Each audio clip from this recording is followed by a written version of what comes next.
Texting enrolls you in a recurring automated marketing text messages. Consent not required to purchase. Message and data rates may apply.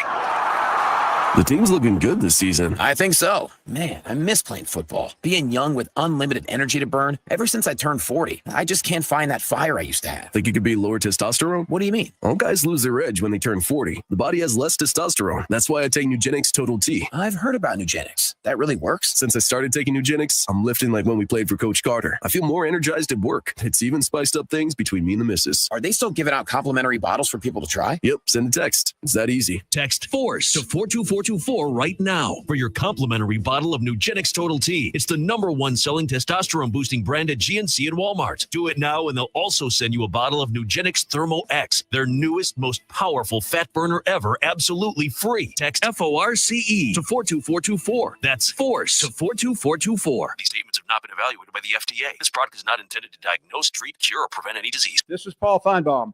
That'll do it for me today. Coming up next, The Drive with Wes Neighbors and Steve Moulton on 97.7 ESPN, The Zone.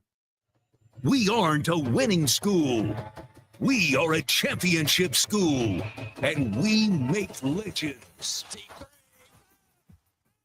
Join the Crimson Tide as they look to continue to rise to the top of the NCAA basketball mountain.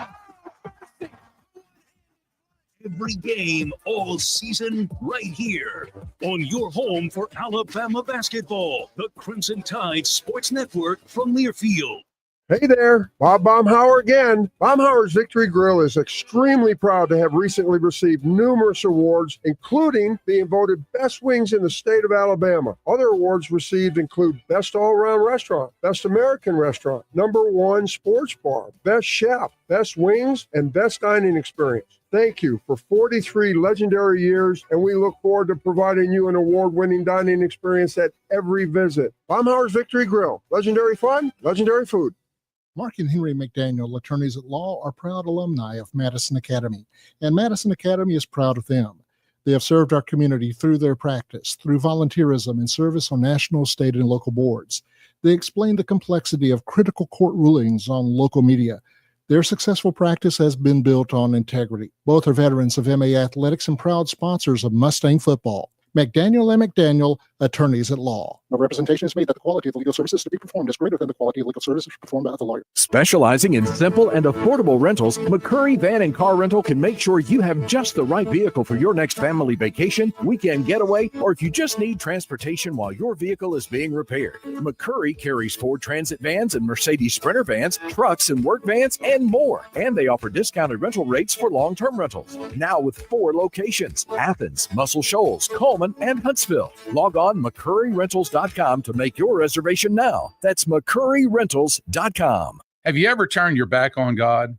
Have you ever absolutely known the right thing to do and just turned around and walked away in disobedience? I know that I have. Aren't we thankful for our great and merciful God who loves us and forgives us and remembers our sin no more? I'm so thankful that his mercies are fresh every day. I need that, and I suspect you do too. Hey, I'm John Dees, pastor of Cross Point Church, and if you're looking for a church home, come see us. We're smack dab across the street from the YMCA in Madison, and check us out at cpcfamily.org. SportsMed is the official team physicians of the Rocket City Trash Pandas. And if the pros trust SportsMed, you can too. SportsMed provides every service you might need for complete orthopedic care, specializing in orthopedic surgery, sports medicine, joint replacement, spine surgery, neurosurgery, and podiatry. And they offer their own brace shop, in-house full-body MRI, physical therapy, walk-in clinic, and so much more. 4 locations and on the web at sportsmedalabama.com. Are you tired of power outages disrupting your life? It's time for a Generac standby generator from Current Electrical. Storms may rage outside, but inside your family's powered up. So why choose Current Electrical for your generator needs? 1, we offer a wide range of models to suit every budgeted energy requirement. 2, our project managers handle every step of the process: power, gas, permitting, and inspections. 3, our certified technicians install your generator with precision, ensuring peace of mind. Don't wait for the next blackout. Call 256-880-1880 or visit us online at jetsuperstore.com. Hold your block until the whistle blows. From SEC Media Days to the National Championship game. This was a great team win. We are 97.7 ESPN, The Zone. WCZN, Union Grove, Huntsville, Alabama. 97.7 ESPN The Zone. This hour is brought to you by Woody Anderson Ford, Alabama's F-150 Superstore. Welcome to The Drive with Wes Neighbors and Steve Moulton. Call into the Neighbors Wealth Management Hotline, 256-576-4977. That's how I roll. And I'm not going to drink and drive anymore. That's 256-576-4977. Now, here's Wes and Steve. We are live here at Baumhower's Victory Grill. We're walking you up to Alabama basketball as the Crimson Tide, they are now a road dog at Missouri after it opened up as them being a 1.5-point favorite. Now they're a 1.5-point underdog. We'll talk more basketball coming up in hour number 2, plus which a lot of news coming out of New Orleans with the Big Ten and the SEC. But it is always fun to talk to the coordinator of football officials for the Southeast. Well, used to be for the Southeastern Conference. Now he's national and also a member of the Alabama Sports Hall of Fame as well, class of 2020. He is Steve Shaw, who is kind enough to join us. How are you, Steve? I am great. It's good to be with you guys always. So we miss you. Yes, we do, Steve. I miss you guys. Y'all ask the best question. So, we got a lot to get into. Yeah, Steve. so I'm kind of want to. What do you think the state of officiating is today? When you kind of look at it, it seems like they're asking too much of you guys. What's your opinion on that?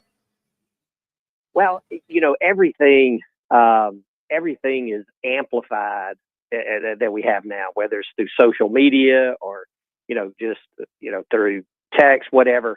I mean, it's so amplified that, any mistake gets put out there and really gets talked about. But, if you look at the season as a whole, and really, if you look at the CFP, the officiating was really good. We did something different this year. The semifinal games and the national championship game were based on an evaluation from the first 2 rounds in the CFP. And if you go back and think about the officiating in the semifinals and the national championship game, really well done. No controversies, no nothing. But if anything happens anywhere, whether it's the NFL, if it's high school, I mean, it reflects on all of us. But our officials are really, they work harder than they've ever worked. The game is harder to officiate, but they really had a pretty good year, with the fact that there were a lot of things that were amplified out there and will stay that way. I think our game, it's really interesting in my secretary rules editor role. I get a lot of emails about the game, some things I don't have any control over, NIL, transfer portal, that sort of thing. But people just talking about, I don't like this new environment. I may be done with it, but yet college football is as popular. If you look at the TV ratings, you look at the attendance in the stands, and what people talk about, the popularity doesn't seem to go down. So it's always going to challenge us, but I think overall our officials had a pretty good year. I know the NFL, there was a lot of comments on their officiating as well, but it's a tough world that we live in, and our officials just have to keep their heads down, keep working hard, keep grinding, and do the best they can do. So, to me, when I watched the Southeastern Conference, that's mostly what I watch. And I agree with you. I thought the officiating was awesome during the CFP. Mostly that, and the crew from the Southeastern Conference included a friend of mine who, it was fun because I had a lot of Penn State friends, and I told them y'all are done tonight because y'all ripped us off back in the day, and we're going to get you back tonight with Brent Sewell being the umpire in the game. And, of course, he was kind to him. But when you to me, though, that in Southeastern Conference, adding more teams where I had to have one more crew, to me, there was a couple of crews that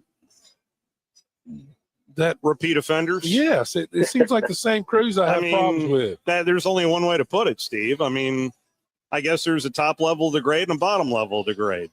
And I didn't see any of those guys I didn't like in doing the playoffs. Well, and that's part of what our bowl season and playoffs are all about. I mean, just like the teams, the teams want to make the playoffs, or if they go to a bowl, they want to qualify for a bowl and then get the best bowl they can. And that's where our officials are. And they're graded out every game. John McDade is the coordinator for the SEC, grades them out. And that's how, those that worked in the bowl season and in the CFP, I mean, they were the best of the best. And so, it's like teams, you may have a good year, a bad year.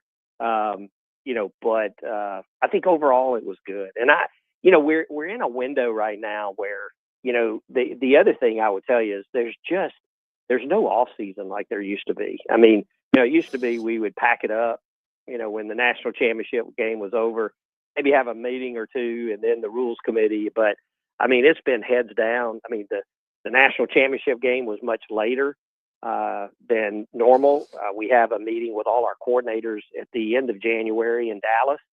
So literally we had 1 week, really not even a full week. The national championship game was on a Monday night.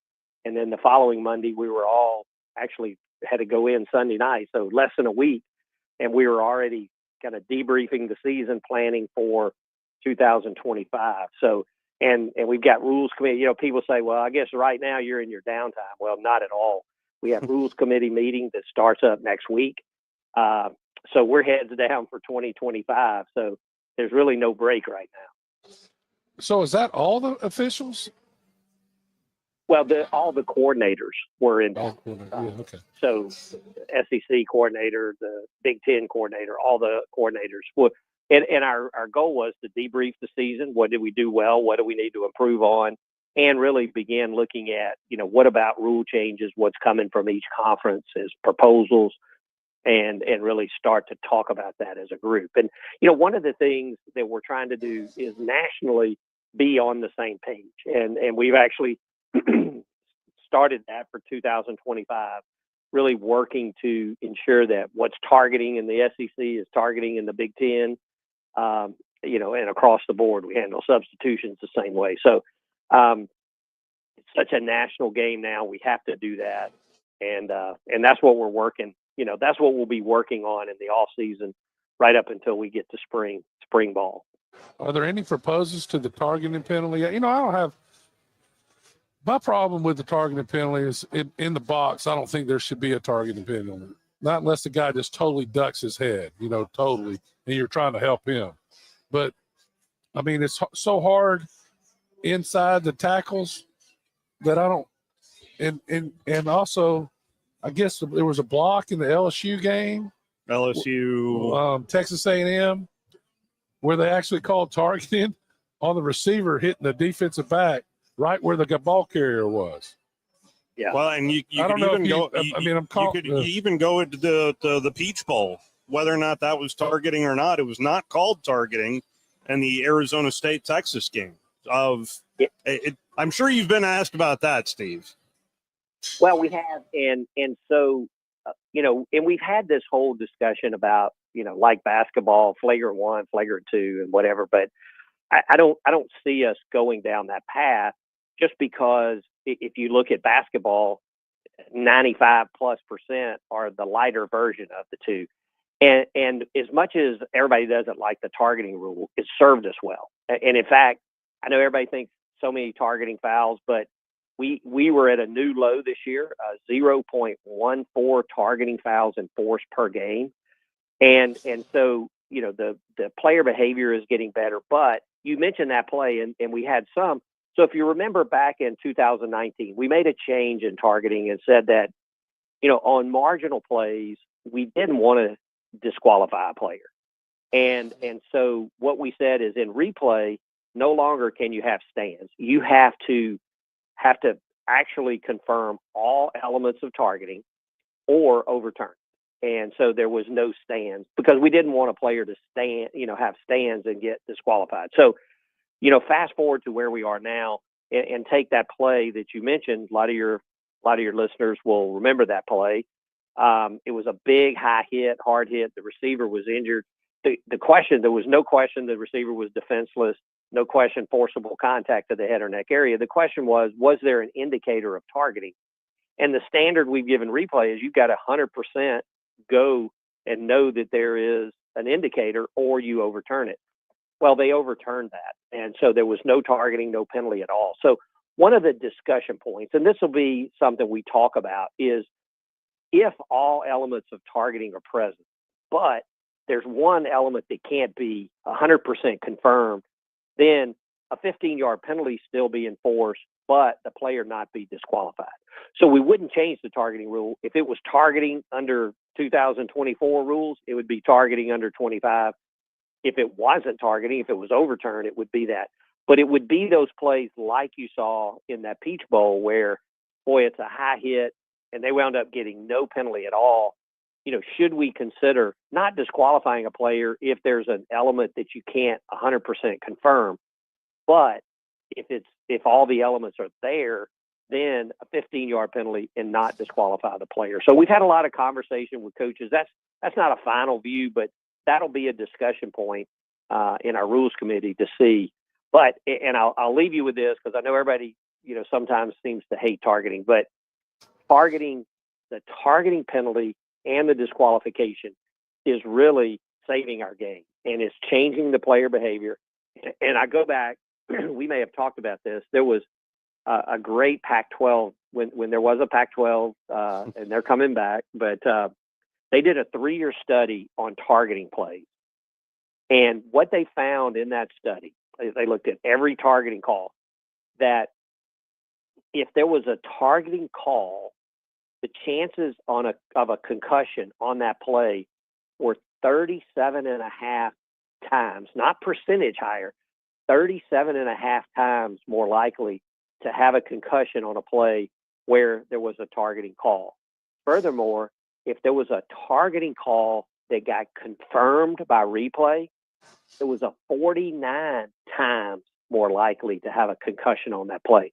So if you worry, well, maybe we're not looking at the right plays and that sort of thing, we are. I mean, the concussions are an issue in our game. We have to continue to work. The NFL is continuing to work. They have some lever points, fines after the game that we really don't have, or at least not today. Who knows what tomorrow looks like. But the part that makes targeting so penal is the disqualification, but that's what gets everybody's attention. So I think we're on the right track. Maybe we consider this middle ground when it's kind of like a stand where all the elements are there, but you maybe not can confirm one, not disqualify the player. I think some of the coaches like that, but that'll be an area we'll have a big discussion. So what about when a player's covered up? Do y'all gonna start reviewing that? We right now, there's a lot of things we're going to talk about in replay, and we'll have the discussion. Are there type fouls?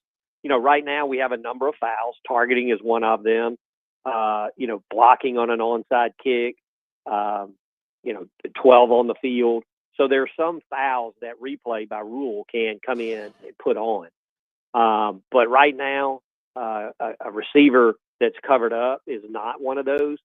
I'm sure we'll have good conversations about that and other things that we potentially want to add to replay. But we got to be careful. I mean, replay's pretty full right now, and having additional things in replay, we got to make sure that our replay officials are ready to handle it. So,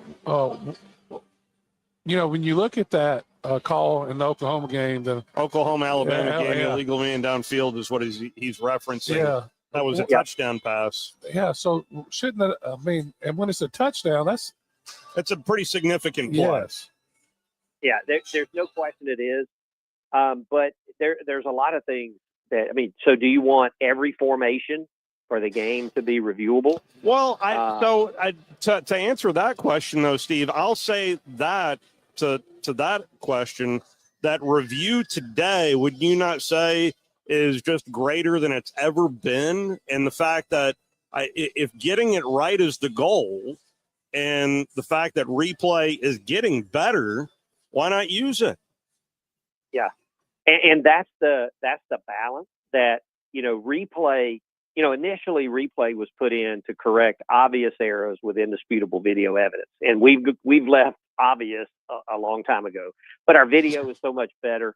But we've not crossed over the barrier to say, okay, we're going to use replay to make it a perfectly officiated game. And I don't think your fans, they may think they want that, but they really don't, because now what about a holding call? What about, an OPI and a DPI? So how far do you go down? And when, was it a big enough hold?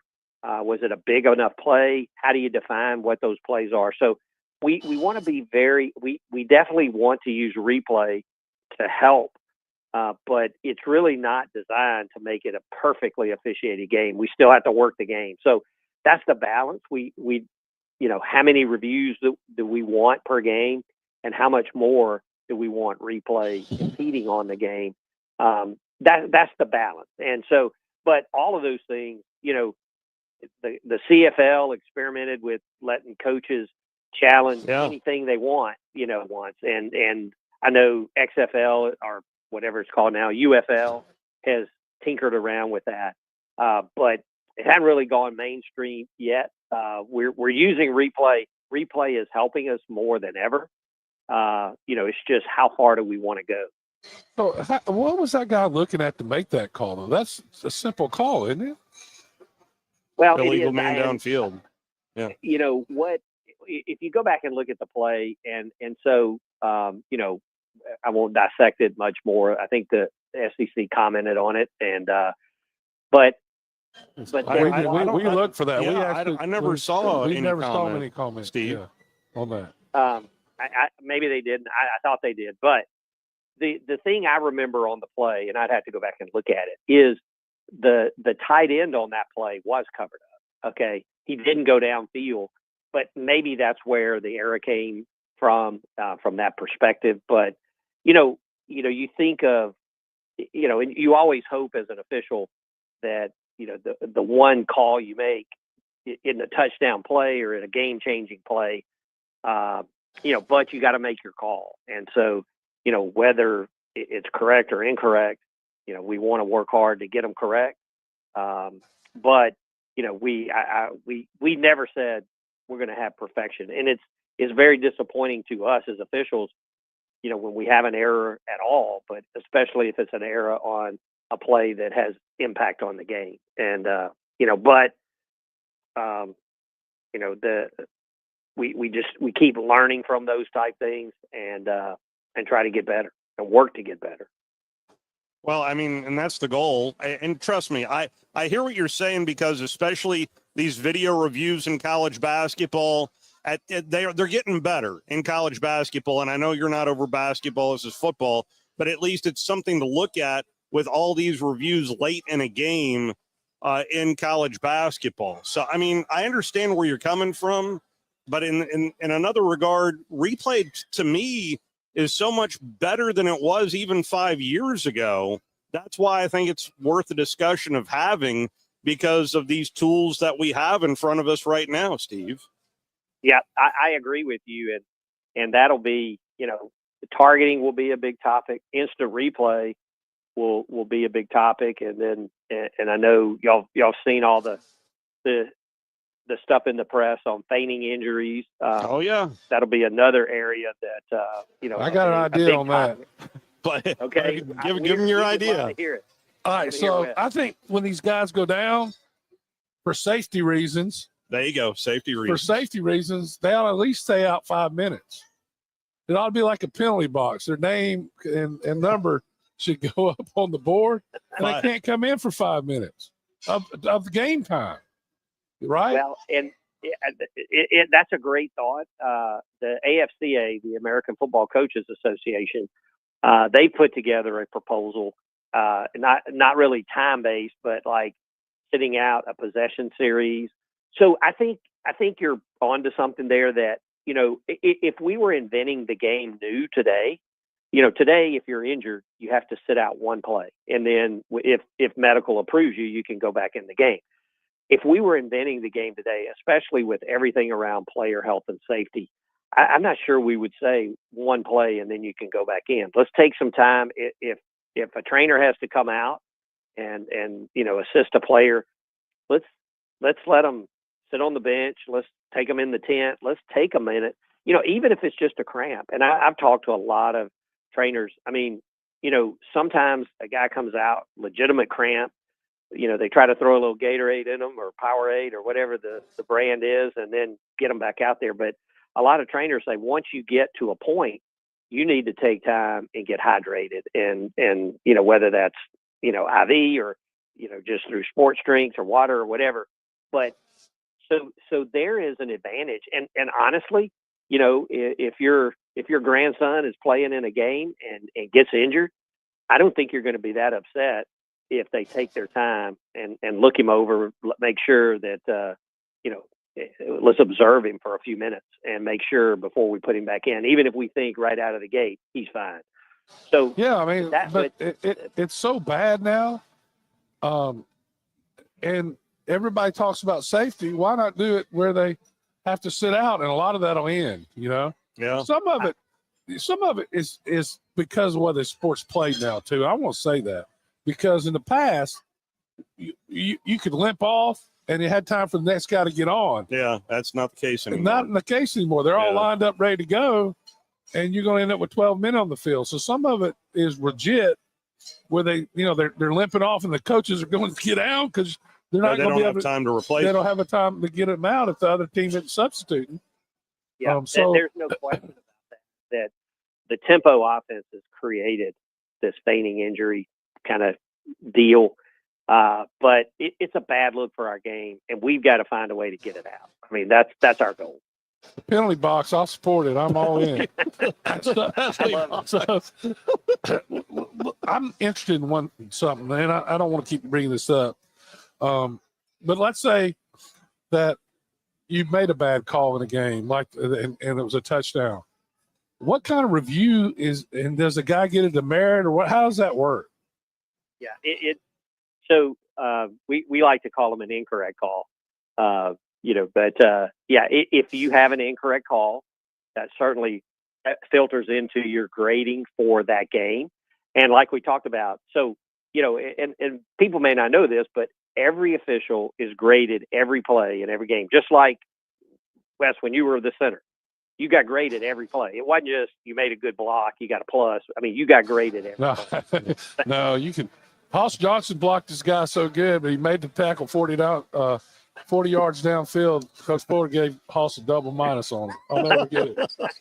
He stepped with the wrong foot, and his man made the tackle 40 yards downfield, and he got a double minus. And I'm going to tell you, that happens from an officiating standpoint. You get the call right, but your positioning was wrong or your mechanics were not there.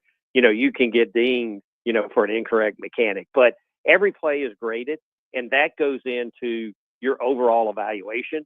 And, what I always say, kind of back to our discussion, do you get a bowl game or a CFP game or not? That's part of your evaluation. Ultimately, do you get invited back the next season? And if it's negative enough, you can wind up losing games or lose your schedule from that season. So even though I know fans think, these guys have no accountability, it is incredibly high accountability. It's incredibly competitive. A lot of good officials and a lot of good officials being developed. And if you don't perform, then, it's just the fact of life. You'll get replaced. And so those grades are very important. Every call you make, whether fans even recognize it or not, it is a very important call, and certainly to, your evaluation and your postseason assignment, and then do you get to come back? How thorough is that test? I know we've mentioned about the test in the previous conversations, but how thorough? There's no doubt that every call that is studied on every snap, but how thorough is the test during this off season to get you men and women ready for calls on the field?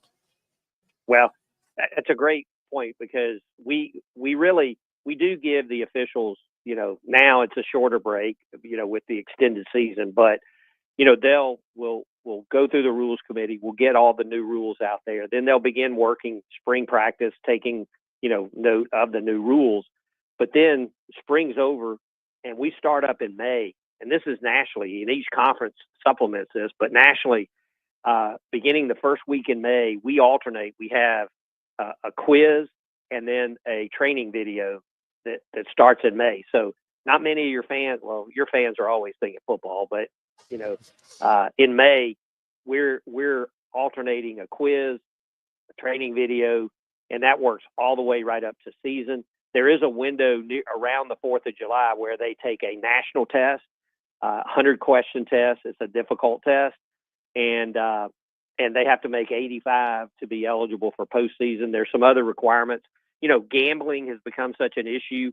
We have some gambling, videos and kind of seminar things that they have to do that and pass that. Plus, each conference has their physical fitness. The SEC has their physical fitness requirements that the official has to pass when they come back in August, late July, August. So, the off season really starts spring ball, and as soon as spring ball is over, we're into quizzes and videos, getting ready for next year. And it's hard to even think we're already thinking 2025, but we are. And so that's what's on the plate for our officials in the off season. Y'all teaching them how to fill out a parlay sheet? Wow. We do Wow. not. Wow. I want to be really crystal clear here, Wes. We run from any form of gambling. And the scary part of that is, what's out there in the world today. Nobody's going to approach you and say, hey, throw this game and we'll give you money. But, people will try to befriend you and you don't have a clue. They're just, hey, why don't you go, we got a mountain house. Why don't you go up there for a weekend in the summer? We're not using it. So all these type schemes to get to you. And that's what the training is all about, is being aware of your surroundings, what's going on. But it's not a joking matter. I'm telling you, gambling, we run from that. When I get to play like in a member guest or whatever, they have the big parlay thing where, everybody bids on teams. I can't even participate in that. And I don't know that has anything to do, but it's a big gambling thing. And, we just run. Al, your partner is not good, right? Well, I usually let my partner know, hey, we can't participate in the Calcutta or whatever, and they know that going in. Is there any thought to simplifying the game? Because I am of the opinion as well, Steve, that the game has never been safer than it is right now, and certainly a lot of credit to a lot of hard work that you guys have put in. But is there any thought? Because I've got the rule book in front of me. It's 258 pages. Is there any thought on simplifying the game overall so it's easier to call for you guys? Yeah. Well, I would love to find that. And we're every year. And that's one of the things that I wanted to do. The collegiate rule book has so many, just learning the penalty enforcement. There's so many exceptions. We have what we call our all but one, or, the principle that we use. But there's well over 100 exceptions, and we're trying to whittle some of those down. But it's a complex game, and I wish it was getting simpler, but with tempo, with the substitutions, with how coaches are reacting to substitutions, that's just not a straightforward, simple process. And so, every place we can, especially from penalty enforcement, we'd like to. And I'll use another example: blocking below the waist. That was one of the most complex rules, and it had changed, every other year for years. Coaches didn't understand it, players didn't understand it. When can I block? Is it adjacent? Back toward the original position of the ball. All this, and now we've gotten that to, blocking below the waist is only allowed inside the tackle box. Initial charge by the lineman, back can if it's directed from the front, up until the ball leaves the tackle box. So we made that incredibly simpler, but also safer, because what we saw, what the medical data said is, where a lot of the injuries were coming, and this doesn't mean there aren't injuries inside the tackle box. There are, but on players being blocked, below on the lower leg, when we made changes to the blocking below the waist rule, we could see immediately a significant difference in the number of players being injured. And when we went to the tackle box, we saw a definite decrease in players that are injured while being blocked in the lower leg. And we knew it. It was just hard to define, and get the medical data. But afterwards, we saw that. And, and there's even people, and Wes, I know you blocked in the tackle box. There's people that want to try to even ratchet back what low blocks happen in the tackle box. But right now, we're really in a pretty good shape on blocking below the waist. But that's an area where now a player can explain to you when they can and can't block below the waist. 5 years ago, that wasn't the case. So those are the type things we're trying to get simpler. And, one of the things we're going to talk about in the rules committee is consistency of offensive and defensive pass interference. There's concern that, are we consistent enough? There's so much hand fighting. There's so much contact in our game. How do we get that, less of a judgment, more of an absolute? But that's difficult. That's what I think the consistency part is what I like about what you're saying, because as long as what I don't like, and I could go to several examples. Of course, being an Alabama fan, I go to the Tennessee game where they call holding on one possession on Alabama in the exact same place, in the exact part of the field. The next quarter, there was a tug in the same way, and they don't call it on the other team. So I have no problem with they're going to let them fight. But either let them fight or don't let them fight. Is a first quarter penalty a second quarter penalty? Exactly. As long as the players know what the rules are and they get it in the first quarter and it's consistent, that's what – who cares if you're letting them grab them, or is hold there them, a thought of tightening up the whistle early and just – I don't know. Here's the thing I'm saying, Steve. Yeah. Is it consistent, whatever it is? And I think that's the word I like what you just said, Steve, is being consistent with a cause. Yeah, and that's what we're working to do. And we have good definition of what we want as a holding foul, what is not a holding foul, but we have to be consistent with it. Is it have impact on the play, point of attack, or is it way away? Anytime, regardless if it's a player safety foul, we want it anywhere on the field. But a holding, for example, we want it to have influence on the play. Is it a point of attack? Assuming it's not a player safety. And then what are the principles behind what are we looking for? And the players need to know that. And that's one of the things that many of our conferences are doing now. And this has been a great innovation, that the officials actually go as a crew and go to a campus. So each campus will have one crew come in and really spend like a weekend there, not just work the scrimmage on Saturday, but go to the Friday practice, go to the meetings. And that has created great dialogue where, Wes, I'll use yours.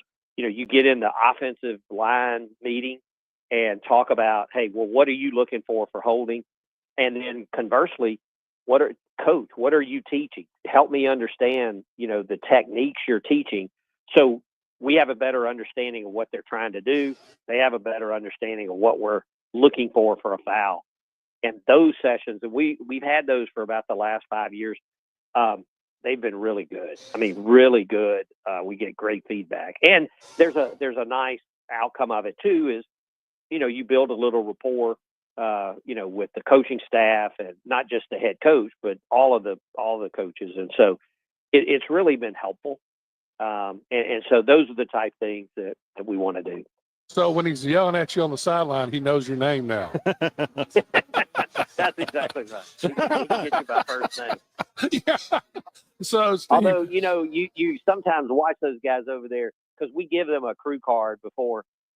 When they don't know them, you'll see them. They'll pull out their card and then they'll call you by name. So sometimes they have to use their cheat sheet. And so, go ahead, Steve. I know I've asked this before, but considering where we are in terms of with how many snaps there are in a game, there is no doubt officials get it right way more than they get it wrong. So what about transparency of just letting some reporters ask some questions on those certain calls? Is there any thought on more transparency from the officiating staff, or is that even being talked about right now, Steve? Well, it is, and so I'll start with the CFP. We did in each of the CFP games this year, there was a pool reporter there, and it was up to them if they had a question. They could ask in the post game, and we've done that for the last couple of years in the CFP games, and we've had a few games here and there where the pool reporters have asked questions. So that's a way to try to be more open. I always go back to what Mark Womack once said. If you comment on a play, then you need to comment on every play just like that, and so. There's an art to saying, are we going to comment on every play or are we just going to comment on, plays of significance? And that's what each conference has to deal with every Saturday. Do we make a statement? Do we not? If you make a statement on this, I get that. You got to make a statement every time this type situation happens, not just, when it's, one fan base or a bigger play or whatever. So there's as much art as science to that. But we're doing that in the CFP and, to allow that, to be as open as we possibly can be. So Steve, going back to the offensive lineman, gravitate towards that, right? So the problem I have, and you see this some now, is let's say there's a twist and the offensive tackle picks up the defensive lineman, and the defensive lineman's off balance, and he'll use his hands, not hold him, but just toss him down on the ground, and they call holding on that. Why is that? You know what I'm saying? Yeah. When the guy's off balance and they just kind of use a judo move, but they're not grabbing or holding, really. They're just using his momentum to take him to the ground. Yeah. And that's where when we work like these sessions, when we have our umpires in with the the offensive line, defensive line meetings, understanding their techniques helps us become better officials because we always talk about also from a defense a rip technique. And I won't get too technical, but a defensive lineman comes in and pumps their arm up and rips. Underneath, the kind of the armpit of the offensive player, well, that's going to put his hand up in the air. And if this guy comes in and rips, it's going to almost look like that lineman is holding that defender, but the defender is really his technique is what put that hand there. So those are the type subtleties that we need to learn. We need to work together to understand the techniques because, it's not just, his arm may be wrapped around his neck, but the defender may have put it there, and we wouldn't want that as a call. So those are the type things, that Wes, and I know you're partial to those linemen, but those are depends on what color their jersey is. Yeah. But anyway, we're looking forward next week to having our rules committee together.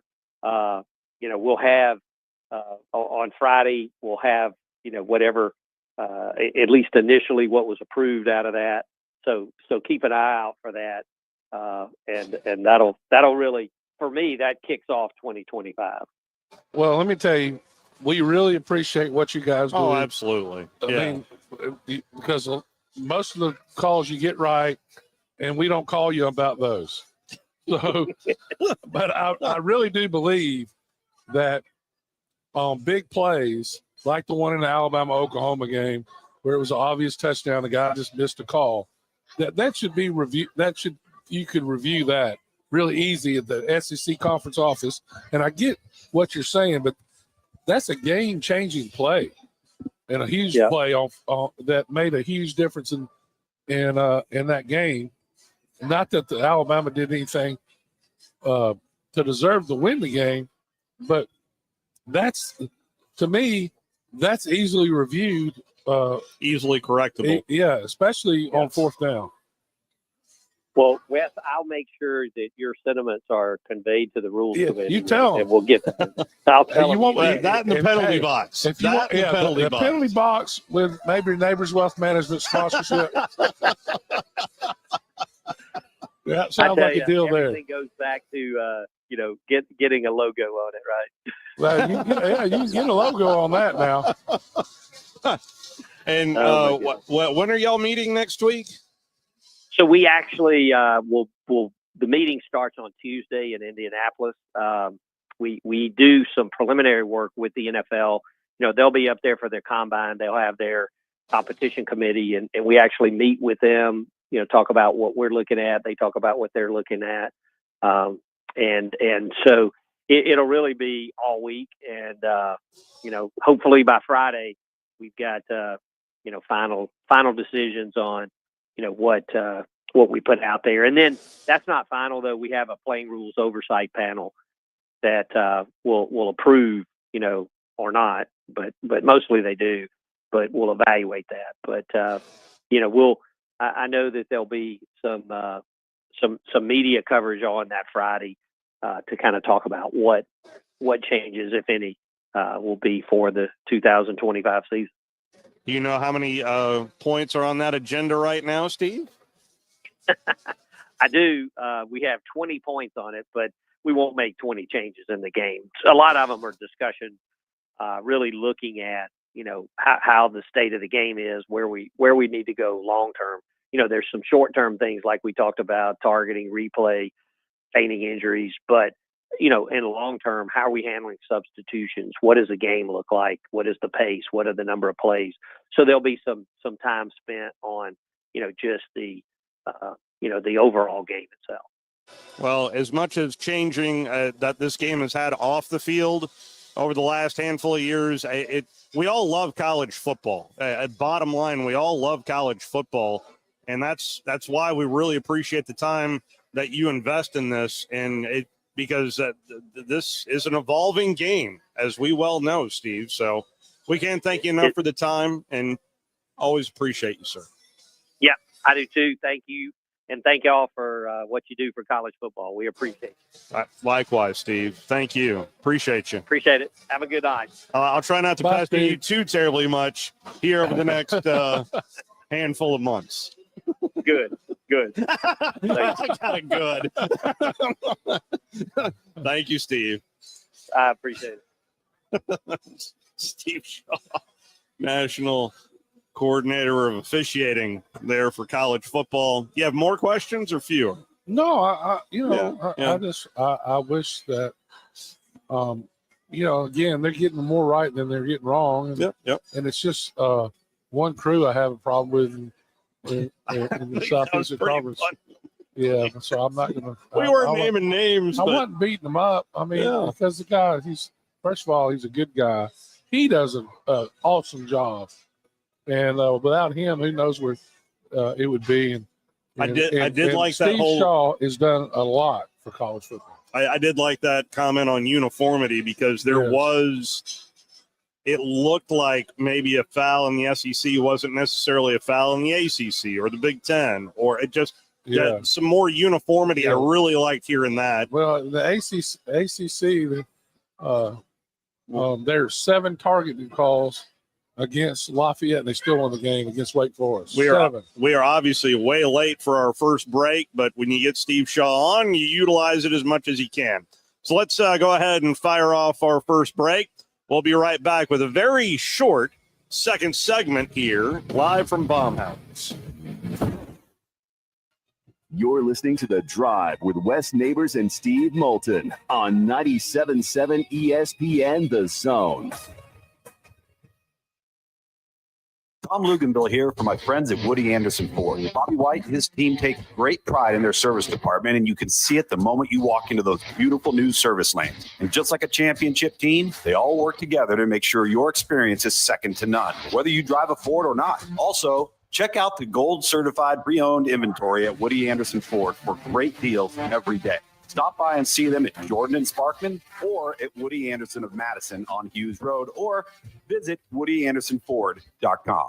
By now, you know about Eagle Masonry and Insulation, and maybe you know that Eagle also does landscaping and dirt work. But how about after paint work? Shower doors, shelving, and mirrors, all taken care of by Eagle, the same Eagle that takes care of all your masonry, insulation, and landscaping needs. Eagle brings the same level of expertise to all these disciplines, and they're ready to provide you with a free quote. The website is the same, insulatewitheagle.com, as is the phone number, 256-755-1556. Give them a call and see what Eagle can do for you. Eagle saves you time. Eagle saves you money. Mike Rowe here with a quick question. Have you noticed cracks in your drywall, chimney, or exterior walls? I hope not, because if you have, they could be indications that you've got a much bigger problem with your foundation. That's where AFS comes in, a groundworks company. They can honestly assess your situation and create a plan to stabilize your foundation. Schedule your free inspection at afsrepair.com/row. And while you're there, check out my latest dirty job. It's a good one. Licensed in all states where work is performed. See website for details. If hunting and outdoor recreation are your passions, it all starts with the right property. That's where I come in. I am Bo Butler with Southland Realty and Auction, a hunting and recreational land specialist and a Jackson County native who sees land through a hunter's eyes. Just as you trust your guide on a big game hunt, you can trust me to find the perfect property for you. Thinking of selling? Let me help you make your land attract buyers. Remember, Bo knows land. Call me at 256-609-0512. Specializing in simple and affordable rentals, McCurry Van and Car Rental can make sure you have just the right vehicle for your next family vacation, weekend getaway, or if you just need transportation while your vehicle is being repaired. McCurry carries Ford Transit vans and Mercedes Sprinter vans, trucks and work vans, and more. And they offer discounted rental rates for long-term rentals. Now with 4 locations: Athens, Muscle Shoals, Coleman, and Huntsville. Log on McCurryRentals.com to make your reservation now. That's McCurryRentals.com. The state's largest orthopedic group is growing to meet the needs of the patients in our community. The Orthopedic Center has long been the most trusted name in orthopedics in North Alabama. So as our area continues on the fast track, so does the need for premier orthopedic care anywhere and anytime you need it. TOC is proud to announce the opening of our new locations in Albertville and Hampton Cove, along with the grand opening of our newest office in Decatur. These clinics will offer the same high-quality orthopedic care you have come to associate with TOC, with the convenience of being closer to home. As a patient, your time is your most precious asset, and we recognize that at TOC. That's why we are also proud to announce the opening of our urgent ortho clinics to handle those bumps and bruises that need prompt attention. These clinics are available to care for acute orthopedic injuries with no appointment necessary. With 38 physicians, 20 centers of excellence, and now more than a dozen locations to serve you, TOC will continue to be the name you turn to for the best orthopedic care at the right time. Visit our website at visittoc.com for more information. TOC, helping you live a better life. This segment of The Drive is brought to you by Woody Anderson Ford, located online at WoodyAndersonFord.com with 2 locations, Hughes Road in Madison and Jordan Lane in Huntsville.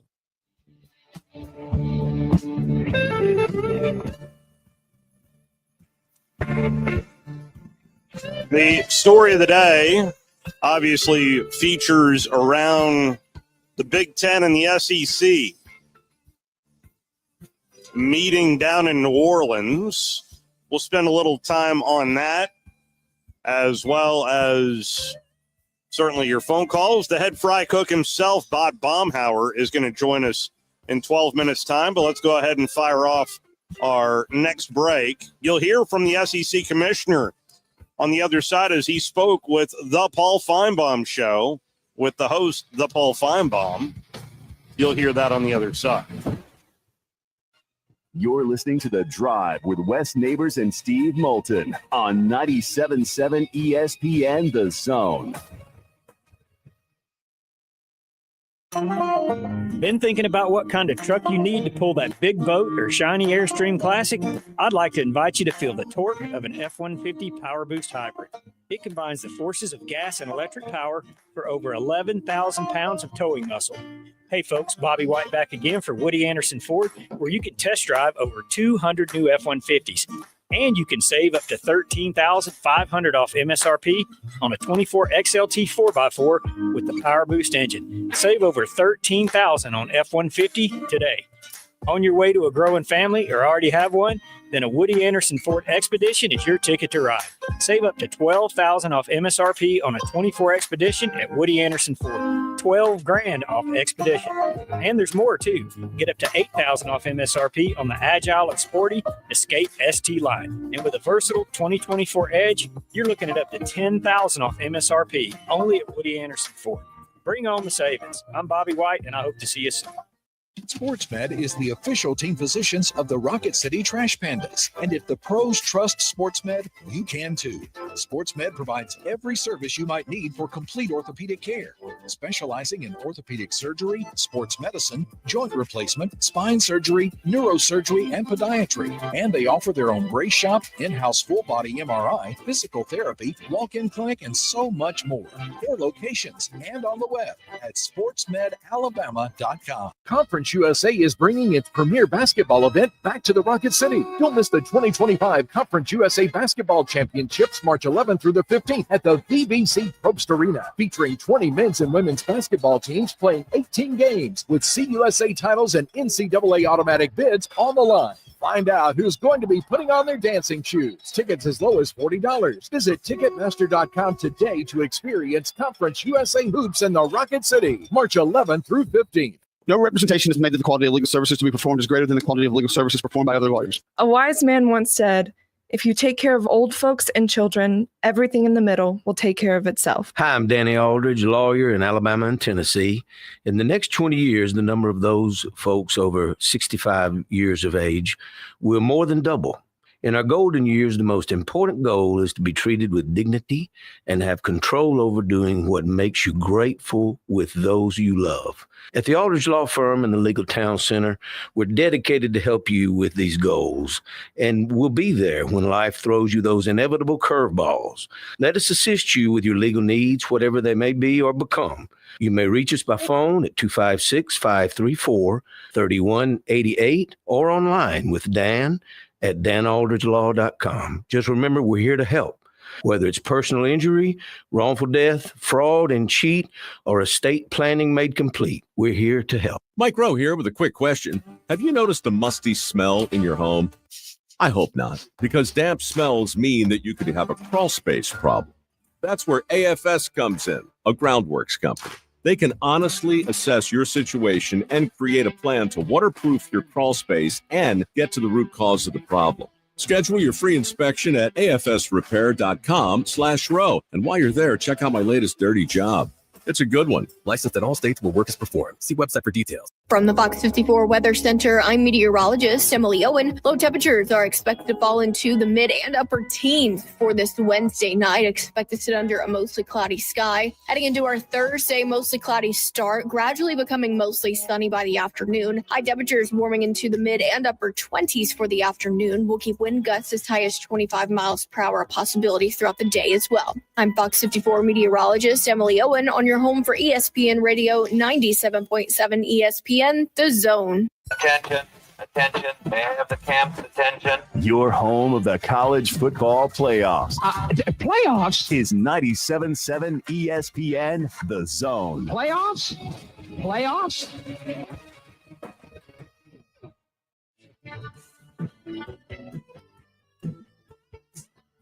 Well, I mentioned that the commissioner of the Southeastern Conference went on the Feinbaum program. It's like Paul's got an in with the SEC network or something.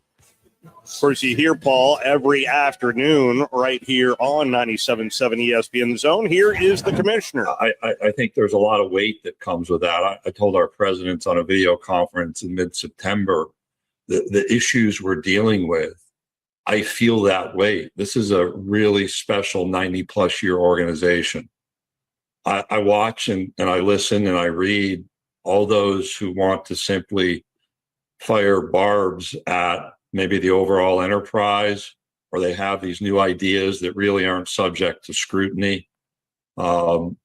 Yet you go back to when this conference was founded and the leaders that have been in this role, you feel that weight. And right now you feel it in a different way. So when we're in the college football playoff conversation, Paul, I think you have to go back to like the 1920 timeframe and think about introducing the 12-team playoff, which is when that concept was first introduced, 21 when it was publicly announced, and then this delay.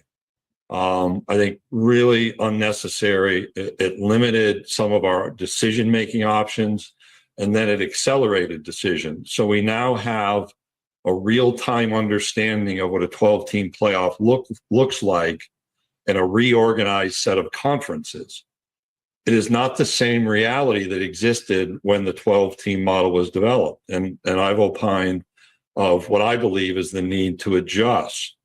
And the seeding issues, particularly moving teams into the top four, need to be looked at deeply. Now, any decisions for the coming year require unanimous agreement among the participants. So the 10 conferences and then Notre Dame as an independent.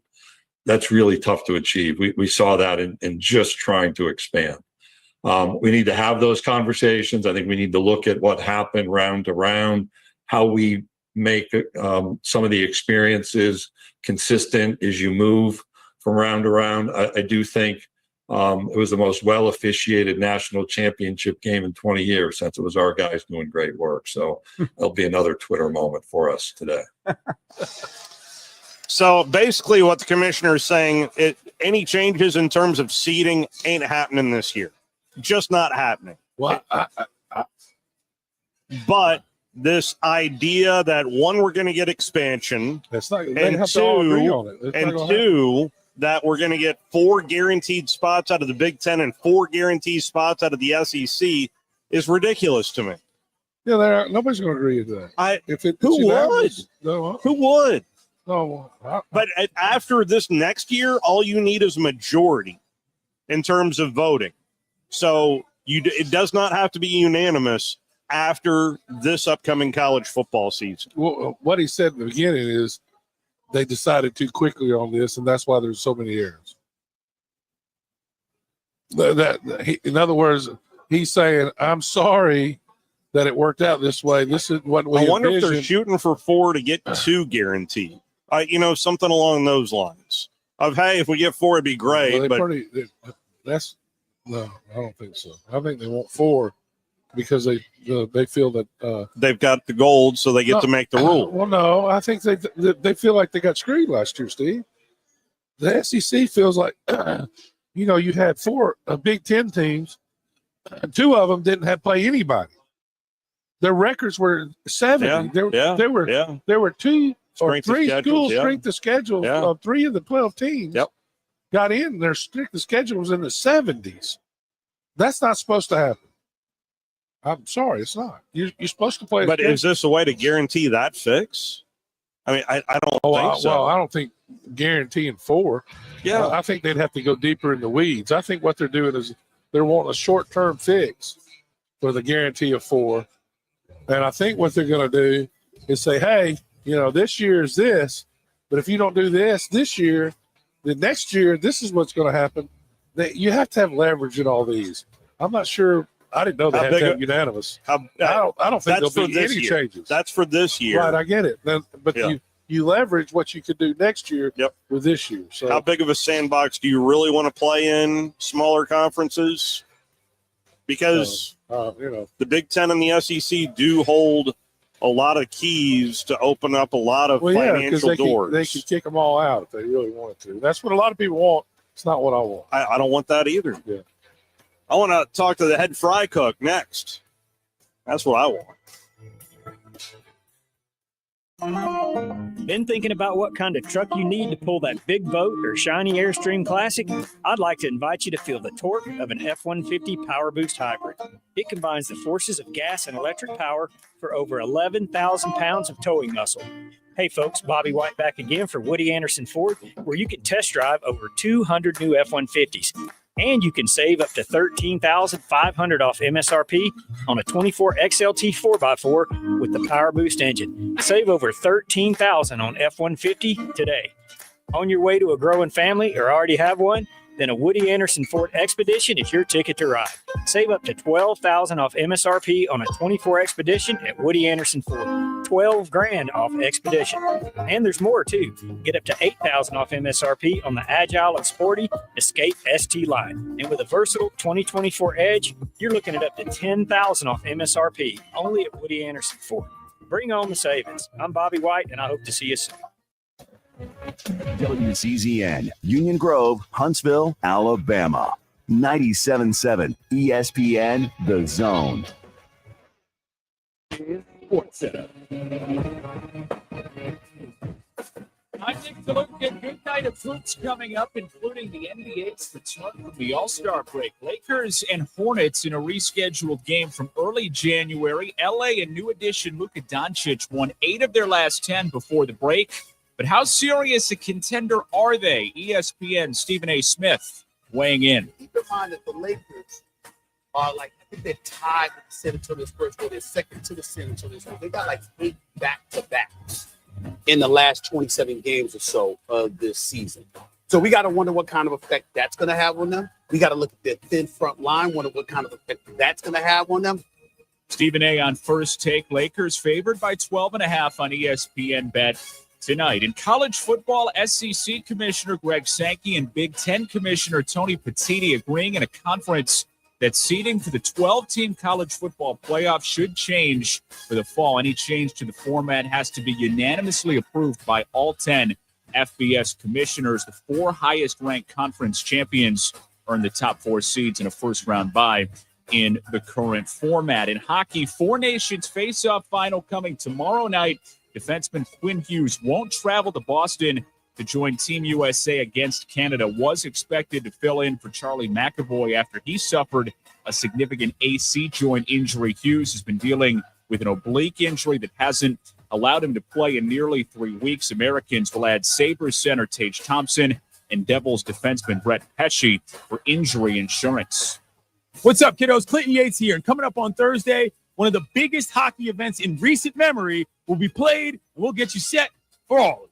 That's Thursday on Clinton and Friends at 10 a.m. Eastern on ESPN Radio and the ESPN app, kiddos. 97.7 ESPN, The Zone. Welcome to The Drive with Wes Neighbors and Steve Moulton. Call into the Neighbors Wealth Management Hotline. 256-576-4977. That's how I roll. And I'm not going to drink and drive anymore. That's 256-576-4977.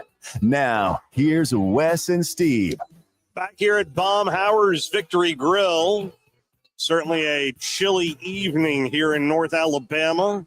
There is no sense in cooking. You need to get your tail down here. Along with Wes Neighbors, Steve Moulton back here with you.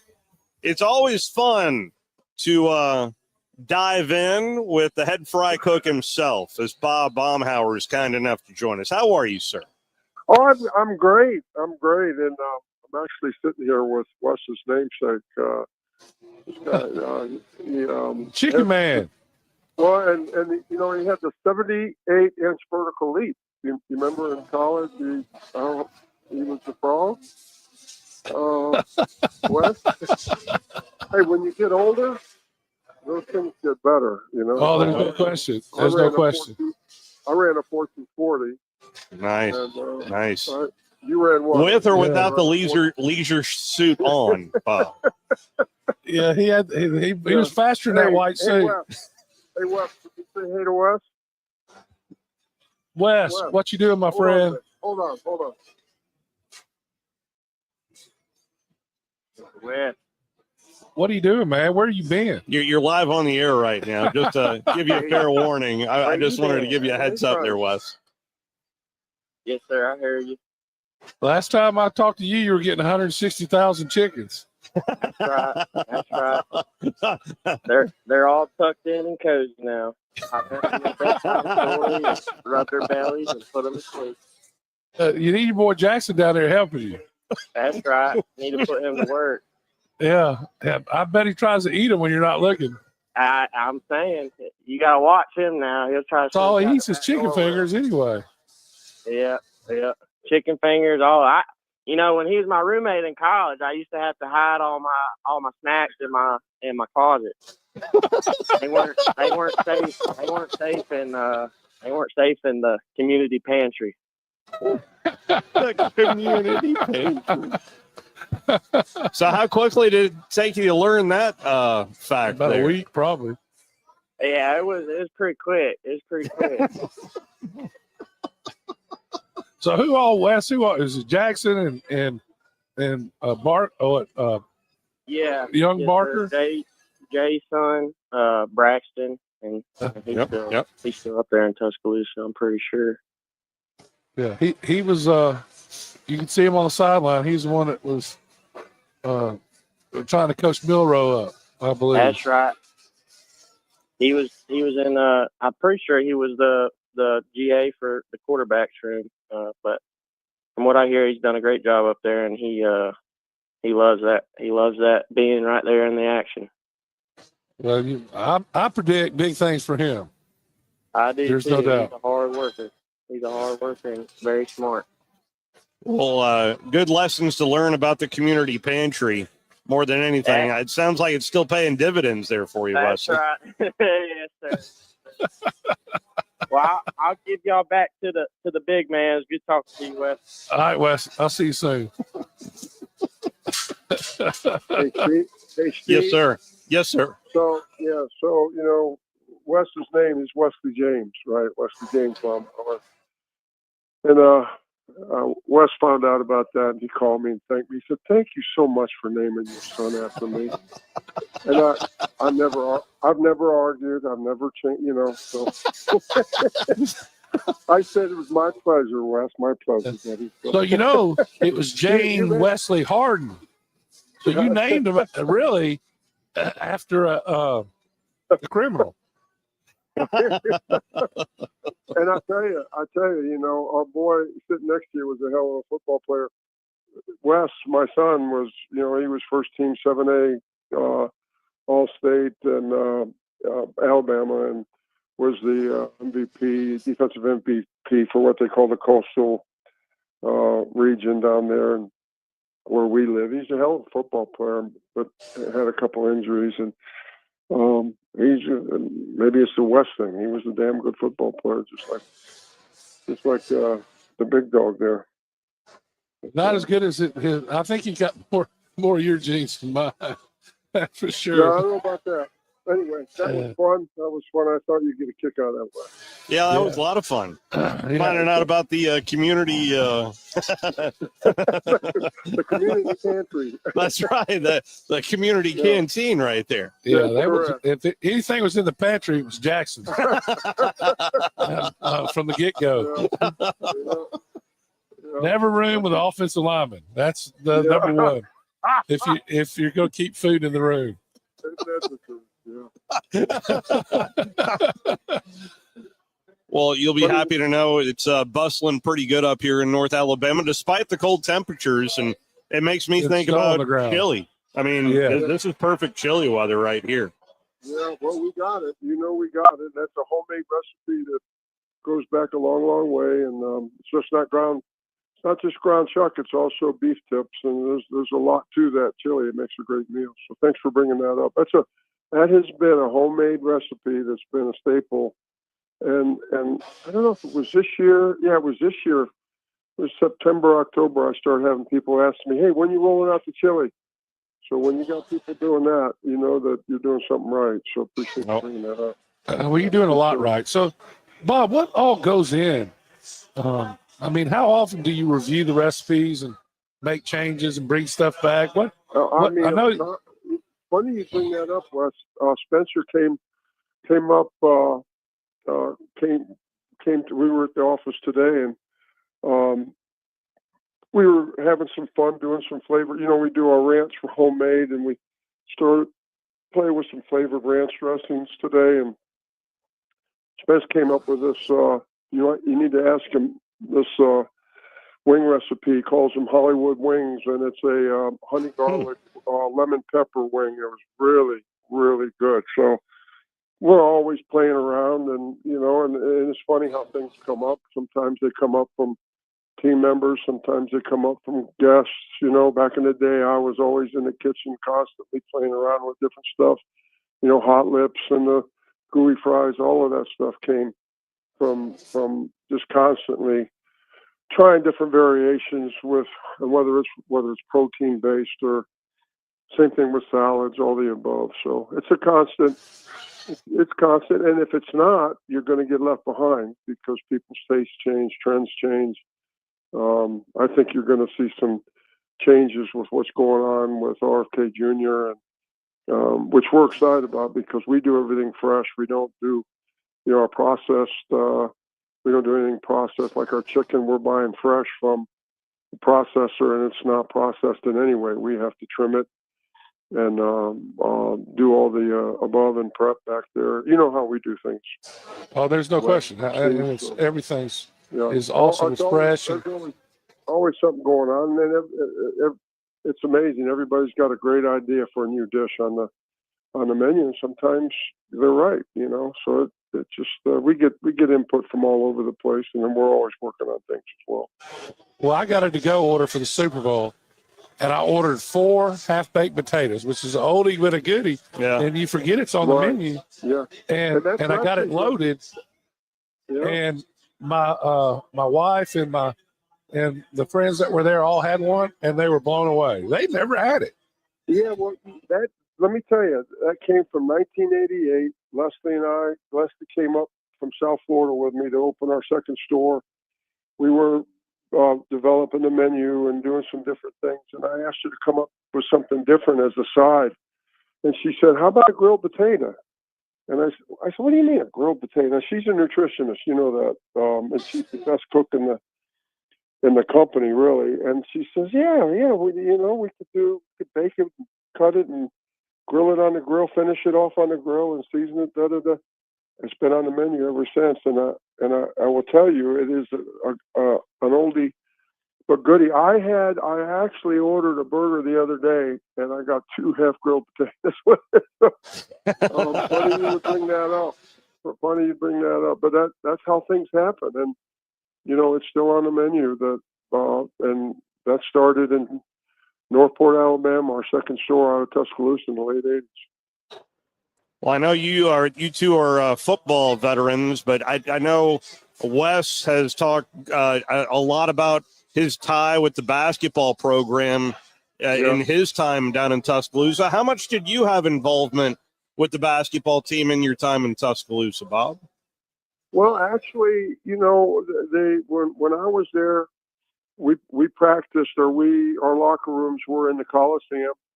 There was no separate football facility, and so the football players and the basketball players were really close, and I mean both physically from where our locker rooms were, and then and you remember West, the lower gym, I think we were talking about it yesterday. That was the off-season program, and we were all real familiar. We used to have to do suicides down there until there were buckets all over the place, until those buckets were full, if you know what I mean, Wes.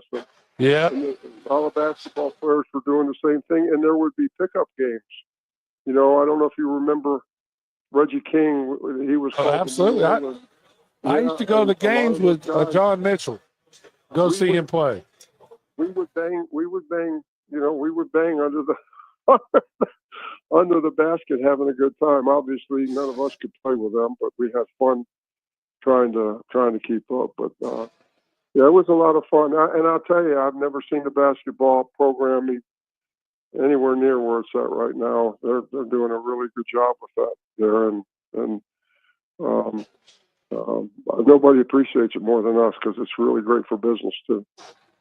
Well, in March Madness, so the SEC tournament right around the corner as well. Right. And I can't think of a better place than right here at Baumhower's.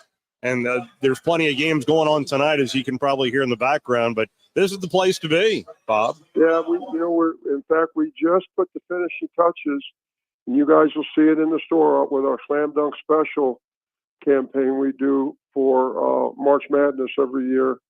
And we've got some nice new dishes on there, really good deals. The Inflation Bites menu's on there, so you can still get all those great deals. But we have March Madness is huge. Basketball is huge. And then it's a great opportunity for us to have some more fun with running some specials and so on and so forth. And whether it's beverage specials or whether it's what we've got rolling out for you, and it's going to start next week. So appreciate you bringing that up. That's good timing there, sir.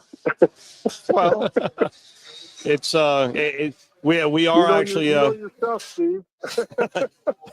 we're the home for March Madness too. So I mean, you can listen to it on your way in here and just pop right on down. I think of that Thursday and Friday where there is no work that gets done nationwide. That Thursday and Friday of that tournament, it is. That's what I immediately think, Bob. Right. Yeah. Yeah. It just gets bigger every year. It might literally get bigger because there has been talk about expanding the tournament. And speaking of expansion, there is talk of expanding the college football playoff from the SEC and the Big Ten to 14 or 16 teams. What do you think about an expansion of something we've already done once up to 12 for one season? What do you think of that potential happening? I tell you, I mean, just getting it kicked off, you know, it's just from my point of view with me playing back in the day.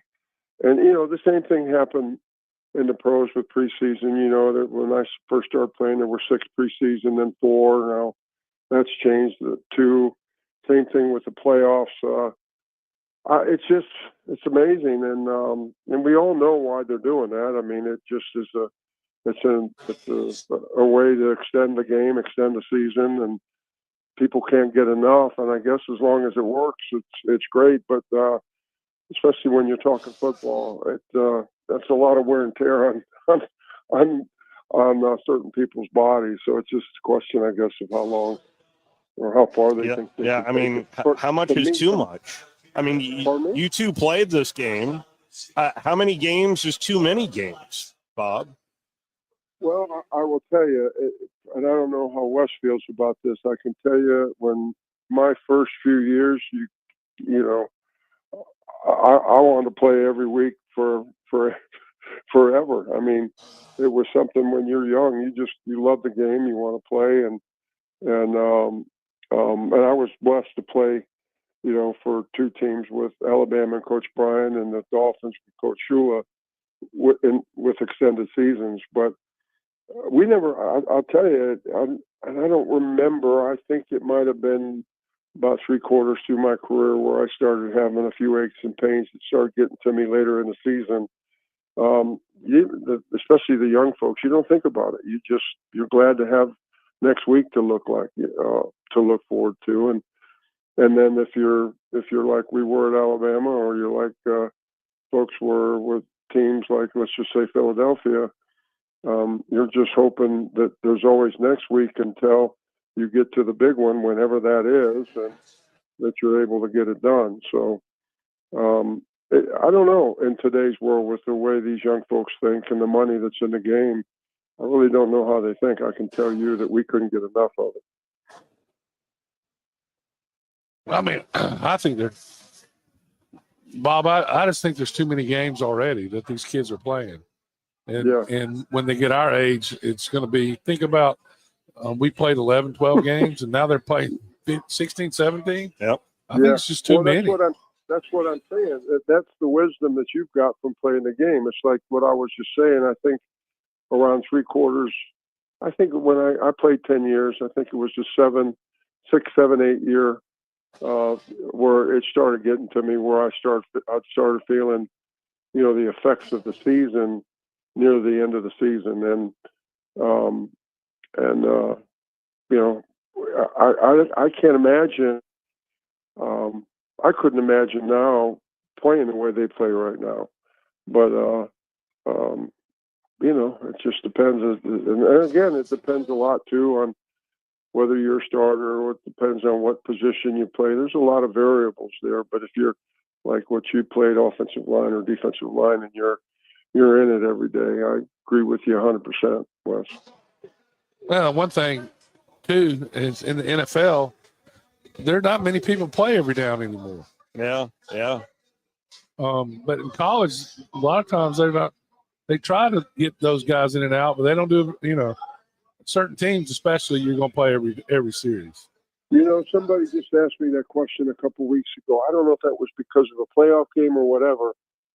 And it might have been, I can't remember which game it was, but they asked me, they said, back when you played, Bob, when the game got in hand, didn't the coaches play the younger players? And I think the point you're bringing up, that does not happen as much as it might have used to. West was keeping folks in the game. You're probably accurate with that. Well, they had to. There was only 45 on a team. Right. Yeah. Now there's 60. You know how it was at Alabama when we were there, Coach Bryant, he didn't substitute individuals. He substituted the second team for the first team, and then the third team for the second team. And I don't know if you remember that, but it was pretty crazy how he, if we got up at all, the whole first team came out and the second team went in. And, that part of the game has changed. It's definitely changed a whole lot as far as how people substitute. Well, I have no doubt that there's also going to be some March Madness brackets involved around the Baumhowers. That part has kind of evolved through the years as well for all the Baumhowers across the state. I got to tell you, we had a marketing meeting today about rolling that out. You're 100% correct. We're going to have some fun with that. And we've done that the last few years, and we're going to bring the bracket back for this year too. Should be a lot of fun. It makes it more interesting, and then makes it more fun. How well have you done in your bracket? How well have I done? Yes, sir. Actually, last year I did decent, but usually, I don't know enough about the game.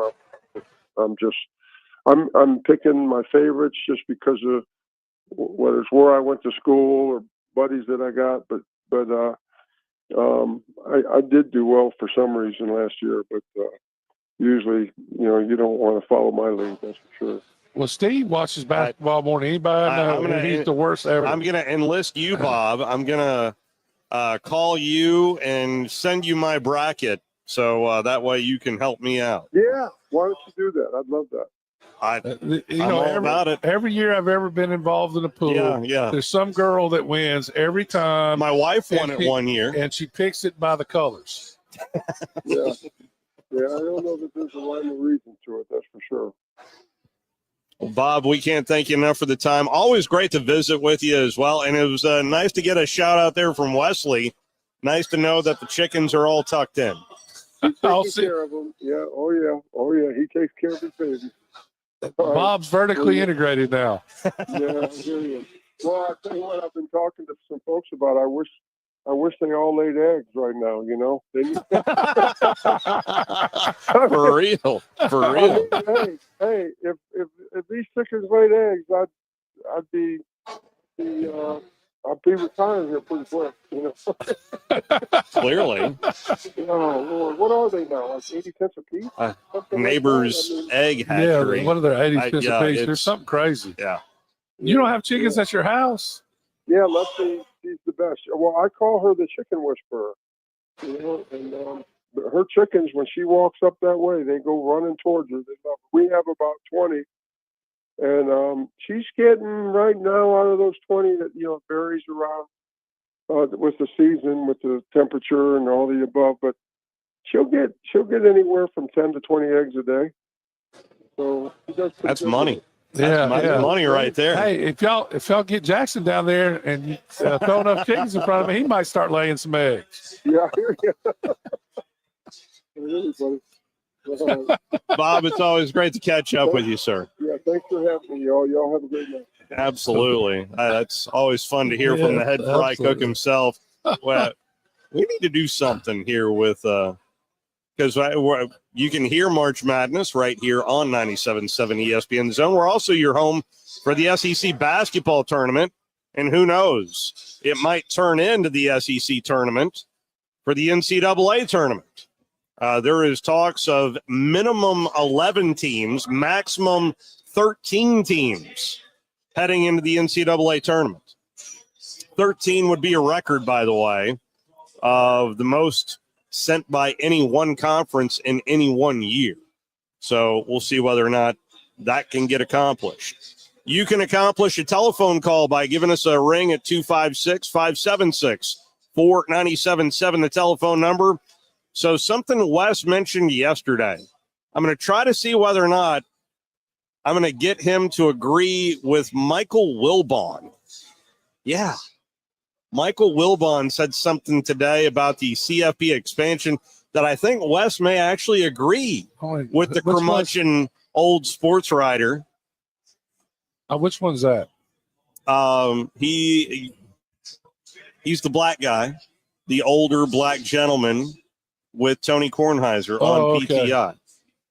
But he makes more sense than the other guy. Yeah, you don't like the older curmudgeon. Has nothing to do with age or ethnic or nothing. Yeah, it all has to do with his stupid opinion. All right.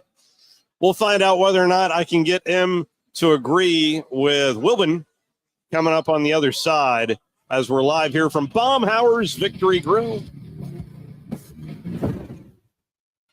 You're listening to The Drive with Wes Neighbors and Steve Moulton on 97.7 ESPN The Zone. It's laundry season at Owen Home Appliance Center. Tired of that washer walking out the door and having to dry a load 2 or 3 times? It's time for a new washer and dryer. Pick from brands like Maytag, GE, Whirlpool, Electrolux, and of course, Speed Queen. Try the new 2-in-1 GE Profile that washes and dries a load all in one machine. Visit the interactive location in Lacey Springs where you can try the washers and dryers before you buy them. Owen Home Appliance Center. Quality products, quality pricing, quality service. It's in the name, Owen Home Appliance Center. This is Steve Moulton from 97.7 ESPN The Zone with my friend Brandon Pilcher from Pilcher's Appraisals. Brandon, what exactly do you do? Steve, I'm an appraiser. I can value a property for you if you're potentially going to sell, and that valuation could also be used to help you with your property taxes. Thanks, Brandon. Brandon is licensed in Tennessee, Alabama, and Georgia. You can contact him at 706-936-3766. Call or text. You've got to experience Toyotathon at Bill Penny Toyota.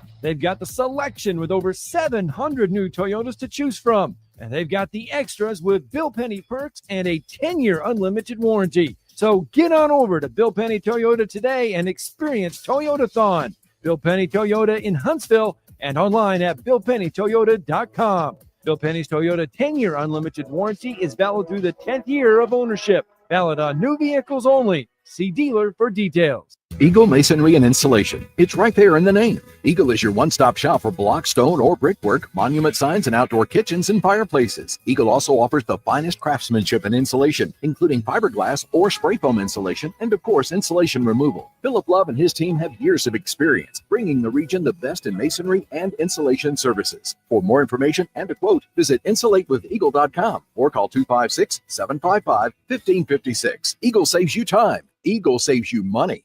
If hunting and outdoor recreation are your passions, it all starts with the right property. That's where I come in. I am Bo Butler with Southland Realty and Auction, a hunting and recreational land specialist and a Jackson County native who sees land through a hunter's eyes. Just as you trust your guide on a big game hunt, you can trust me to find the perfect property for you. Thinking of selling? Let me help you make your land attract buyers.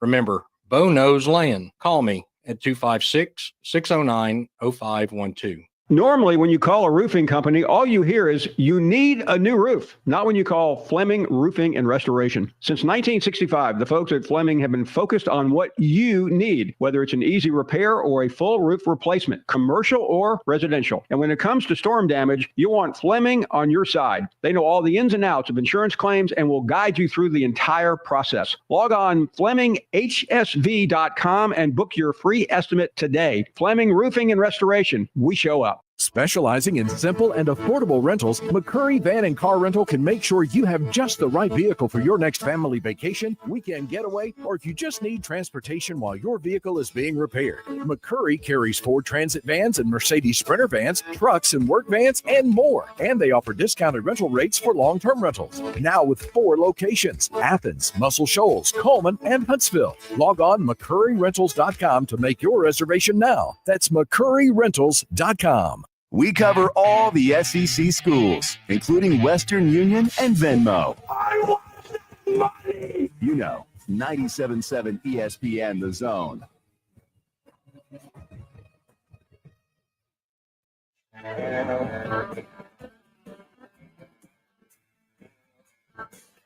We're 30 minutes away from the Crimson Tide Sports Network taking over our airwaves. As Alabama, this is a top 25 matchup. Alabama on the road taking on Mizzou. Oh, I don't know if you saw this earlier, but on the subject of the Crimson Tide Sports Network, Chris Stewart had a fantastic tweet earlier today. I think I retweeted it. If anybody sees a groundhog, kick it. And it's the current conditions in Columbia, Missouri. At least this is as of 5 hours ago, 9 degrees with a wind chill of -3. So clearly it is still winter in Missouri. As it's still winter here. Well, yeah, it's supposed to dip down pretty good. Might want to drip those faucets tonight. But got a lot of good basketball. But this is a big matchup for the Crimson Tide on the road against Missouri, the 15th ranked team in the country. And then they'll turn around and play Kentucky at home on Saturday. Then a home game against Mississippi State. And then the final 3 games, no big whoop. At Tennessee, host Florida, at Auburn. Just a couple of layup games there for Alabama. Everybody in the SEC has a hard schedule, no doubt. And Alabama road the next 6 games is going to be tough, no doubt. Auburn taking on Arkansas tonight as well. Something to keep an eye on in that in SEC basketball. We have been talking quite a bit about the CFP expansion, and it led the show today for PTI. Wes DVRs it every single day and just loves it. So much so that he might actually agree with Michael Wilbon. Tony, I don't like exclusion when it comes to sport. I want inclusion. And when you cut out fan bases, you cut out regions of the country, not just conferences, because you can absorb those teams under another umbrella. I get that. The USC and UCLA and Washington and Oregon can be in the Big Ten, and you sort of don't exclude. What you do exclude? You exclude rivalries. You eliminate them.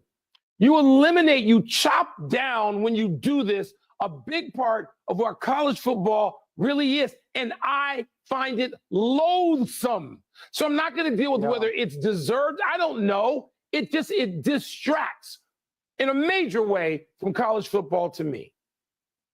Yeah, I'm gonna deal with the question because I don't have that allegiance that you have. Where I went to school, didn't even have a football team, so I've come to college football late in my life. I want to dispel the notion that there's anything unexpected in college football. By week 5 or week 6, everybody knows who the good teams are. This isn't Hoosiers, okay? Every once in a while, a little engine that could team comes around. Like last year, Boise State and Indiana, they got their doors blown off in the playoffs. It did not work at all.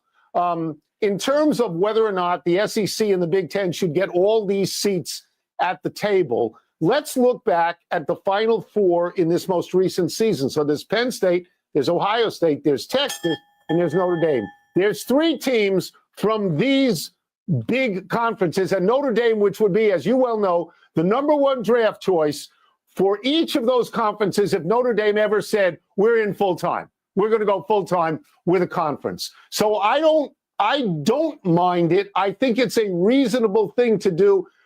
But much like you, I think 12 teams proved that was too many teams because there were routes in the first round, routes in the second round, and we are helpless here. It's going to go to 14. It's going to go to 16. It is. Because of money. It's going to do it. Let me just point out, Tony, one of those teams you mentioned that got their doors blown off, who you're hinting didn't deserve to be there, is the Big Ten team. Indiana's in the Big Ten. Indiana. So, no, you need That's more.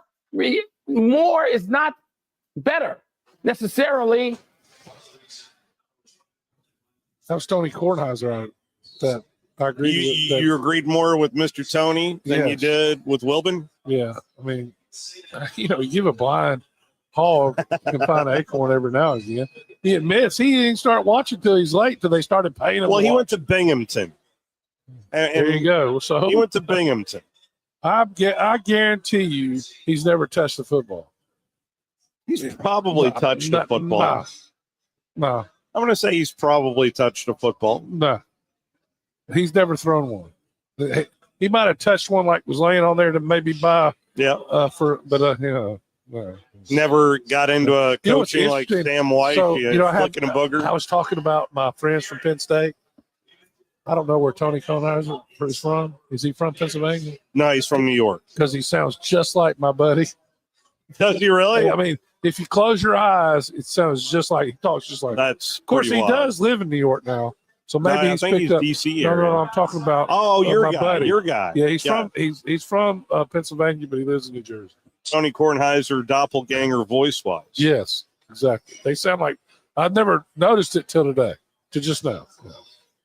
It does feel like expansion is going to happen. And something that Mr. Tony just said right there, how good were the games? They were awful. I didn't watch. I couldn't even watch the first four. They were, SMU had no business being there, and neither did, Indiana, SMU. Yeah, and really.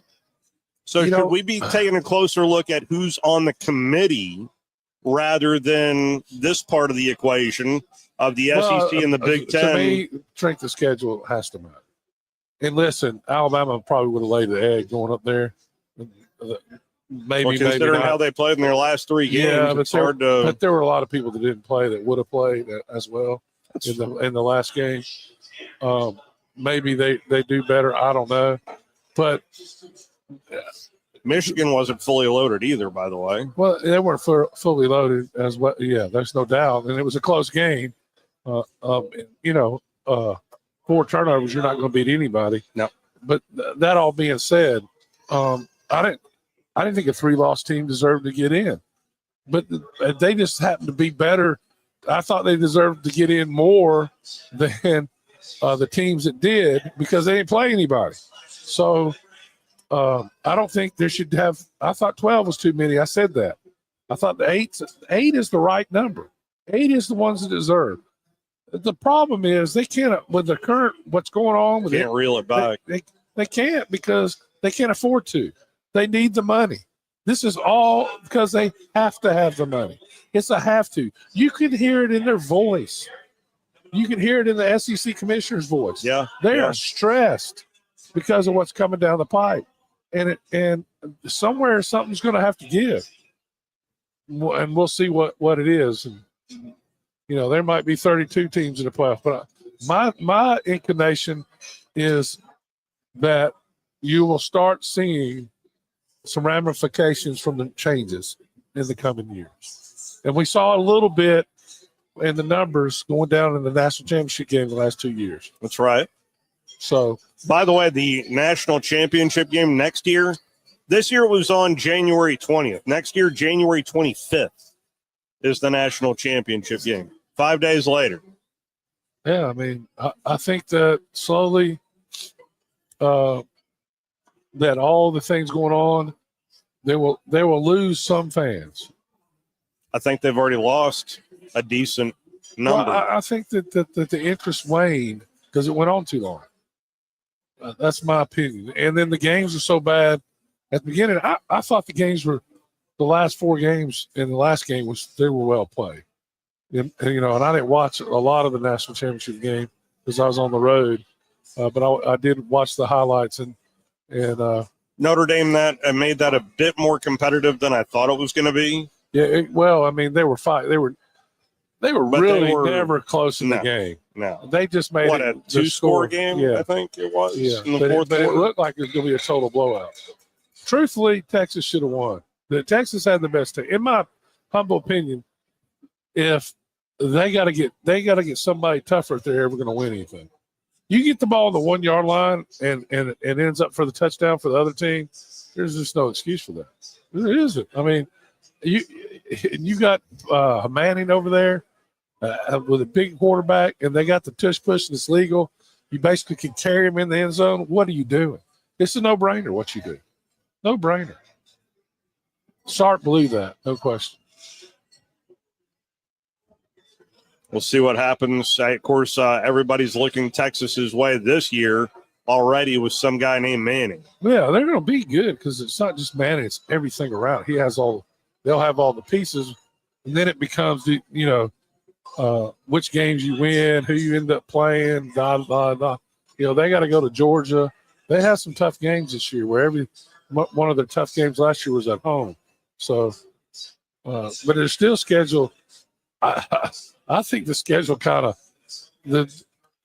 basically the SEC schedule, if you don't already know, what they did is whoever your SEC schedule was last year, it's the same this year. It's the same, just reverse it. So Oklahoma can become to Alabama.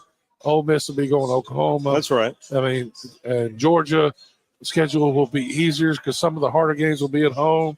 Anyway, it's not going to be. And then moving forward, it does appear that the SEC is moving to a 9-conference game schedule. We'll see about that. I don't think they do it unless they get an automatic 14 bid. I think it'd be stupid if they did. 4 teams is a lot. I agree with that. That's why I am of the opinion of maybe just let's go ahead and put that out there and hope for 4. And if we get 2, that'd be great. What do you keep saying this 2 thing? No, I mean you hope for 4, you're going to realize 2 no matter what. What are you talking about? They're not going to do that, Steve. But the SEC didn't get 3 this year. Yeah, they did. They didn't get 4. 4. Well, they didn't get 4, but they thought they deserved it, and strength of schedule has to matter, and that's what he's going to argue. The strength of schedule has to matter. Well, that's why. And that's what they said was going to matter. But that's why I reel it back to, should we be taking a closer look at the committee, who's on the committee, and how they are judging this in the committee, rather than I think the 2 biggest after last year kids in the sandbox. After last year and their decisions, I don't think they want a committee decided, and I think that's why they want 4 teams in. We gave you your opportunity. We can't trust you with it, so we're going to tell you what to do. Yeah, I mean that's what they want. They want to guarantee you 4 teams. If they're not going to follow their own rules, and they didn't last year. That was apparent. They got a lot of pressure. I believe if South Carolina would have beat Alabama, they'd have been in. I mean, with the same record, I'm saying. In other words, you really think so? Yes, 100%. Get boat raced at home against Ole Miss. Yeah, but who didn't get boat raced? Right? I mean, there are a lot of teams in there that got boat raced at times. I mean, SMU didn't play anybody that could boat race anybody. They only beat 1 team with a winning record, I think. Their schedule was junk. And you can't allow that under their rules. They want all these big games, and they want Alabama to play Ohio State in the regular season. Texas is going to play Ohio State this year in the regular season. Why would you do that? Seriously, why would you do that when these other teams don't have to play anyway and they get in? So it doesn't make sense, and they need to change. That's what needs to be changed. If you're just hopping in and you missed what Commissioner Sankey had to say earlier. When we're in the college football playoff conversation, Paul, I think you have to go back to like the 1920 timeframe and think about introducing the 12-team playoff, which is when that concept was first introduced, 21 when it was publicly announced, and then this delay. I think really unnecessary. It limited some of our decision-making options, and then it accelerated decisions. So we now have a real-time understanding of what a 12-team playoff looks like in a reorganized set of conferences. It is not the same reality that existed when the 12-team model was developed. And I've opined of what I believe is the need to adjust. And the seeding issues, particularly moving teams into the top four, need to be looked at deeply. Yes. But he said 1920. That's what threw me off the first 2020. He meant 2020. Yeah. And what he's doing is he's saying that they had to act quickly. They made some mistakes and they need to be fixed. So beginning with the guaranteed spots. Well, he didn't say that then, but that's what he's thinking. He's thinking that, hey, this was put together to but just know that it's not going to happen this year. It has to be unanimous. I think we can all, those of us that have a reasonable mind, knows that the top four really wasn't the top four this year. Oh, none of them. Yeah. None of them won a game. Yeah. Is that right? Yeah, none of them won a game. None of them won a game. Now, all five of the conference champs that get those automatic bids, none of them won a game. Yeah. Thank you, Clemson. Oh, this is all Dabo's fault. That's true.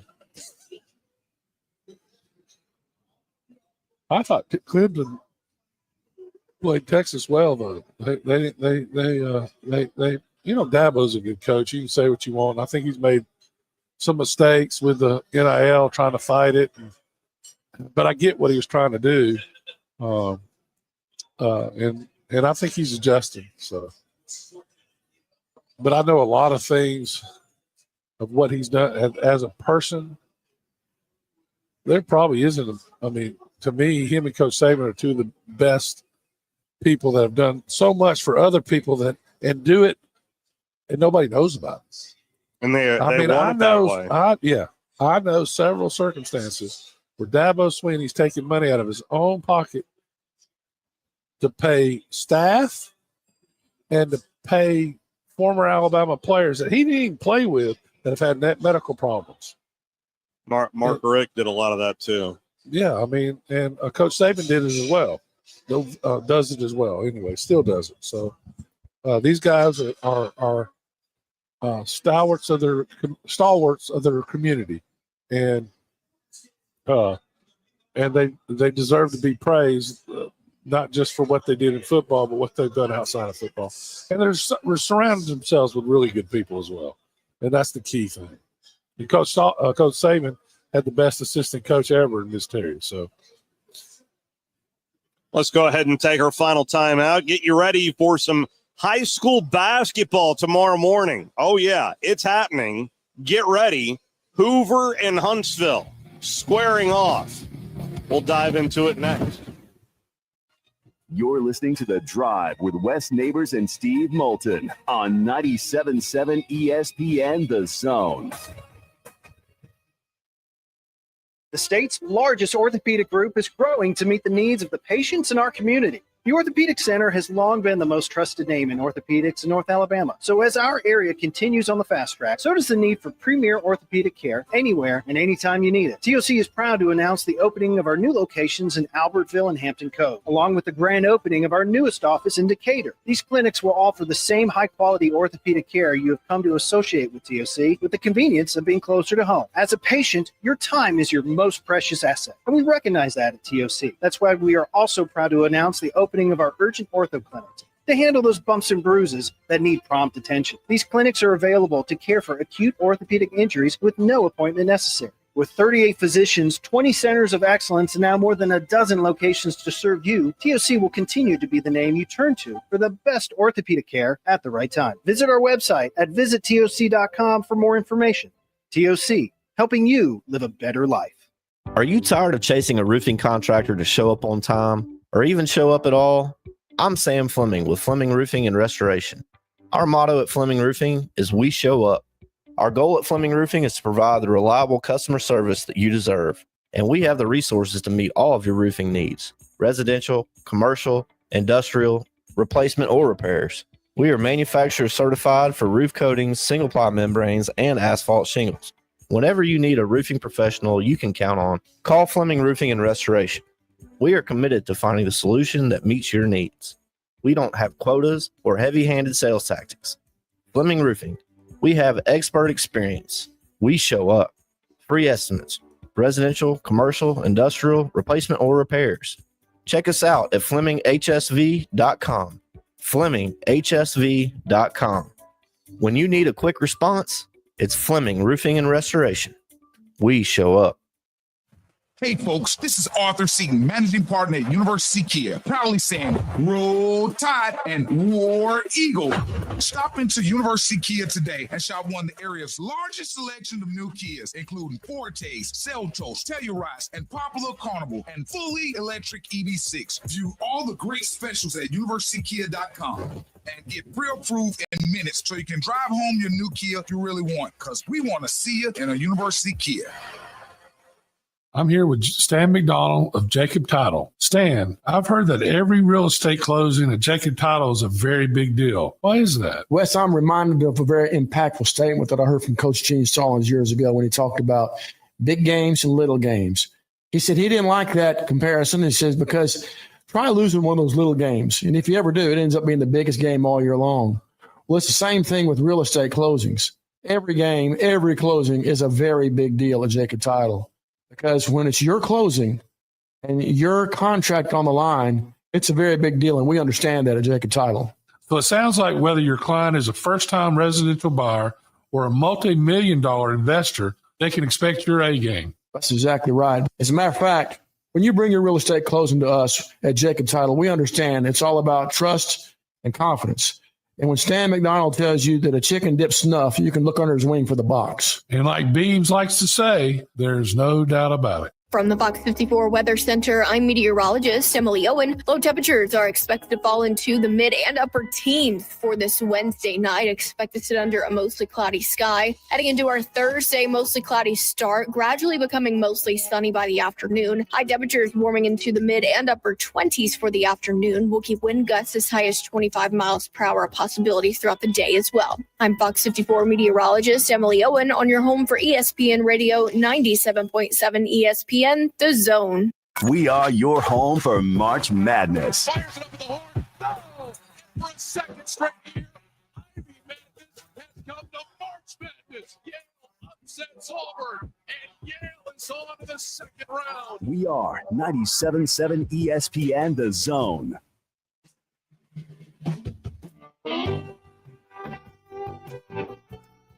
I'm sure the Auburn fans love to hear that liner. We are your home for March Madness. We're also got a little February Madness as well. How about undefeated Hoover taking on one-loss Huntsville? Tomorrow morning at 10:45, myself and Scott Tyson, we've got two games for you tomorrow.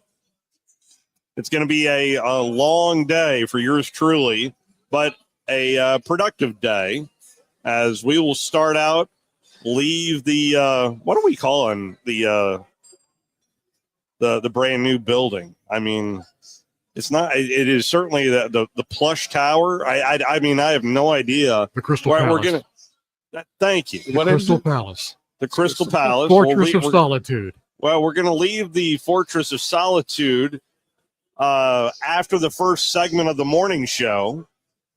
And Scott Tyson and myself will mosey on down to Jack State, get you ready for a 10:45 tip-off. between Huntsville and Hoover. So were they supposed to play today? No, they were it's scheduled the whole time for tomorrow morning. But they had to leave yesterday. That's why I had to get on a bus yesterday. Well, so they canceled school for a lot of the area, and as soon as school was canceled today, that's when you're not allowed to travel. That's when it's okay. Let's go. So they're already down there. They left the day early. Yes, yes, they did. This is why Jordy Arman reached out to me during the second inning of a softball game saying, I need you here by 5:45. And I texted him back saying, if I can control the game, I'll be glad to oblige.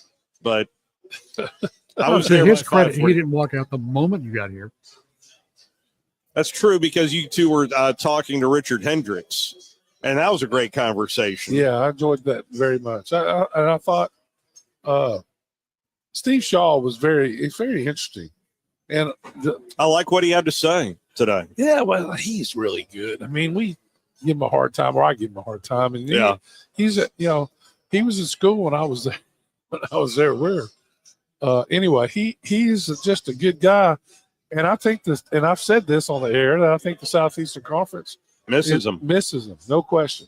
I mean, nothing against, well, I guess it is a little something against John McDade, but you need to reach out to somebody and from the conference. I understood y'all made a comment or a statement. I have John McDade's email address, and I find out will, what that is. I have when I bumped into him and talked to him at the spring meetings, I asked him for his cell phone number, and he said too many people have it. And I said, yeah, that was kind of my reaction as well. And I said, I promise I won't blow you up. Just ask Steve Shaw. And that's where you lost him. He hadn't heard Bro say it. No, he gave me that look of, oh, you've got Steve's number. Well, here's my email address. So I have emailed John a couple of times. And he's answered? One time. And it was a no. I was trying to book him. And anyway. I just want to It was speak right to after. statement. I don't It want was to, right after the Alabama-Oklahoma game. Yeah, but I will ask him whether or not there was an official statement because I don't remember reading anything about that. Anyway, we've got high school basketball tipping up at 10:45 tomorrow. That's going to eat into a little bit of the Tom Abraham show as well as the Blitz. And then from there, Scott and I are headed to the capital city where I will be at AUM. Wes will be in studio walking up to UAH Charger basketball. And on the subject of the Chargers, the first regional rankings were put out earlier today by the NCAA Division II. So here's what they do. They just feature the teams. They don't rank them in any particular order for the South region, but it does comprise of the UAH Chargers with a overall record of 22-1, and it's actually 24-1 now, but an in-region record of 22-1. But other schools in the region include Florida Southern, Lynn, Miles. They're having themselves quite a year. Certainly accomplished stuff they've never accomplished before in football, and now their basketball team is in the regional rankings. Montevallo is also in the regional rankings, as is Nova Southeastern, Palm Beach Atlantic, Tampa, Trevecca, and Valdosta State. So we'll see how that shakes out. But the Chargers did advance to number 3 in the country, which is great, and that's wonderful. And you would think, hey, we're going to host a regional. Not so much, because the team that's number 2 in the country is Nova, the team that beat the Chargers on the very first game of the year down at Montevallo for the Sunshine Gulf South Crossover Classic. So a game that took place on November the 8th is very much a part of the formula here on late February and into March. Only 3 games left of the regular season for the Chargers, as they're at AUM tomorrow, at Montevallo on Saturday, And then next Thursday is a road trip to West Alabama. So 3 straight road trips for the Chargers to end Coach Mick Hedgesmith's first season. Not a bad first season. So far, no, you're right. Pretty Oh, damn good. so you're saying that so far? Yeah. So far. If it was less of them at the end, it'd be bad. That would be kind of a thud. There's no doubt about that. But 24 in a row has been Impressive, no doubt. It's been fun to follow. Also fun to follow is the Alabama Crimson Tide. Tide getting ready to take on Mizzou. That coverage starts in less than a minute from chilly Missouri. It's pretty chilly up here in North Alabama. Drip those pipes, and we will make our way down. Along with Scott, we'll make our way down to Jacksonville State. Looking forward to Huntsville Hoover. A lot of people believe that this is for the 7A Boys Championship. We'll see whether or not that is accurate. But for the right to go to Birmingham to play for a blue map, we'll have it for you. Tip off at 10:45, so pregame roughly around 10:30. Have a good night, everybody. WZZN, Union Grove, Huntsville, Alabama. Your home of the Crimson Tide Sports Network.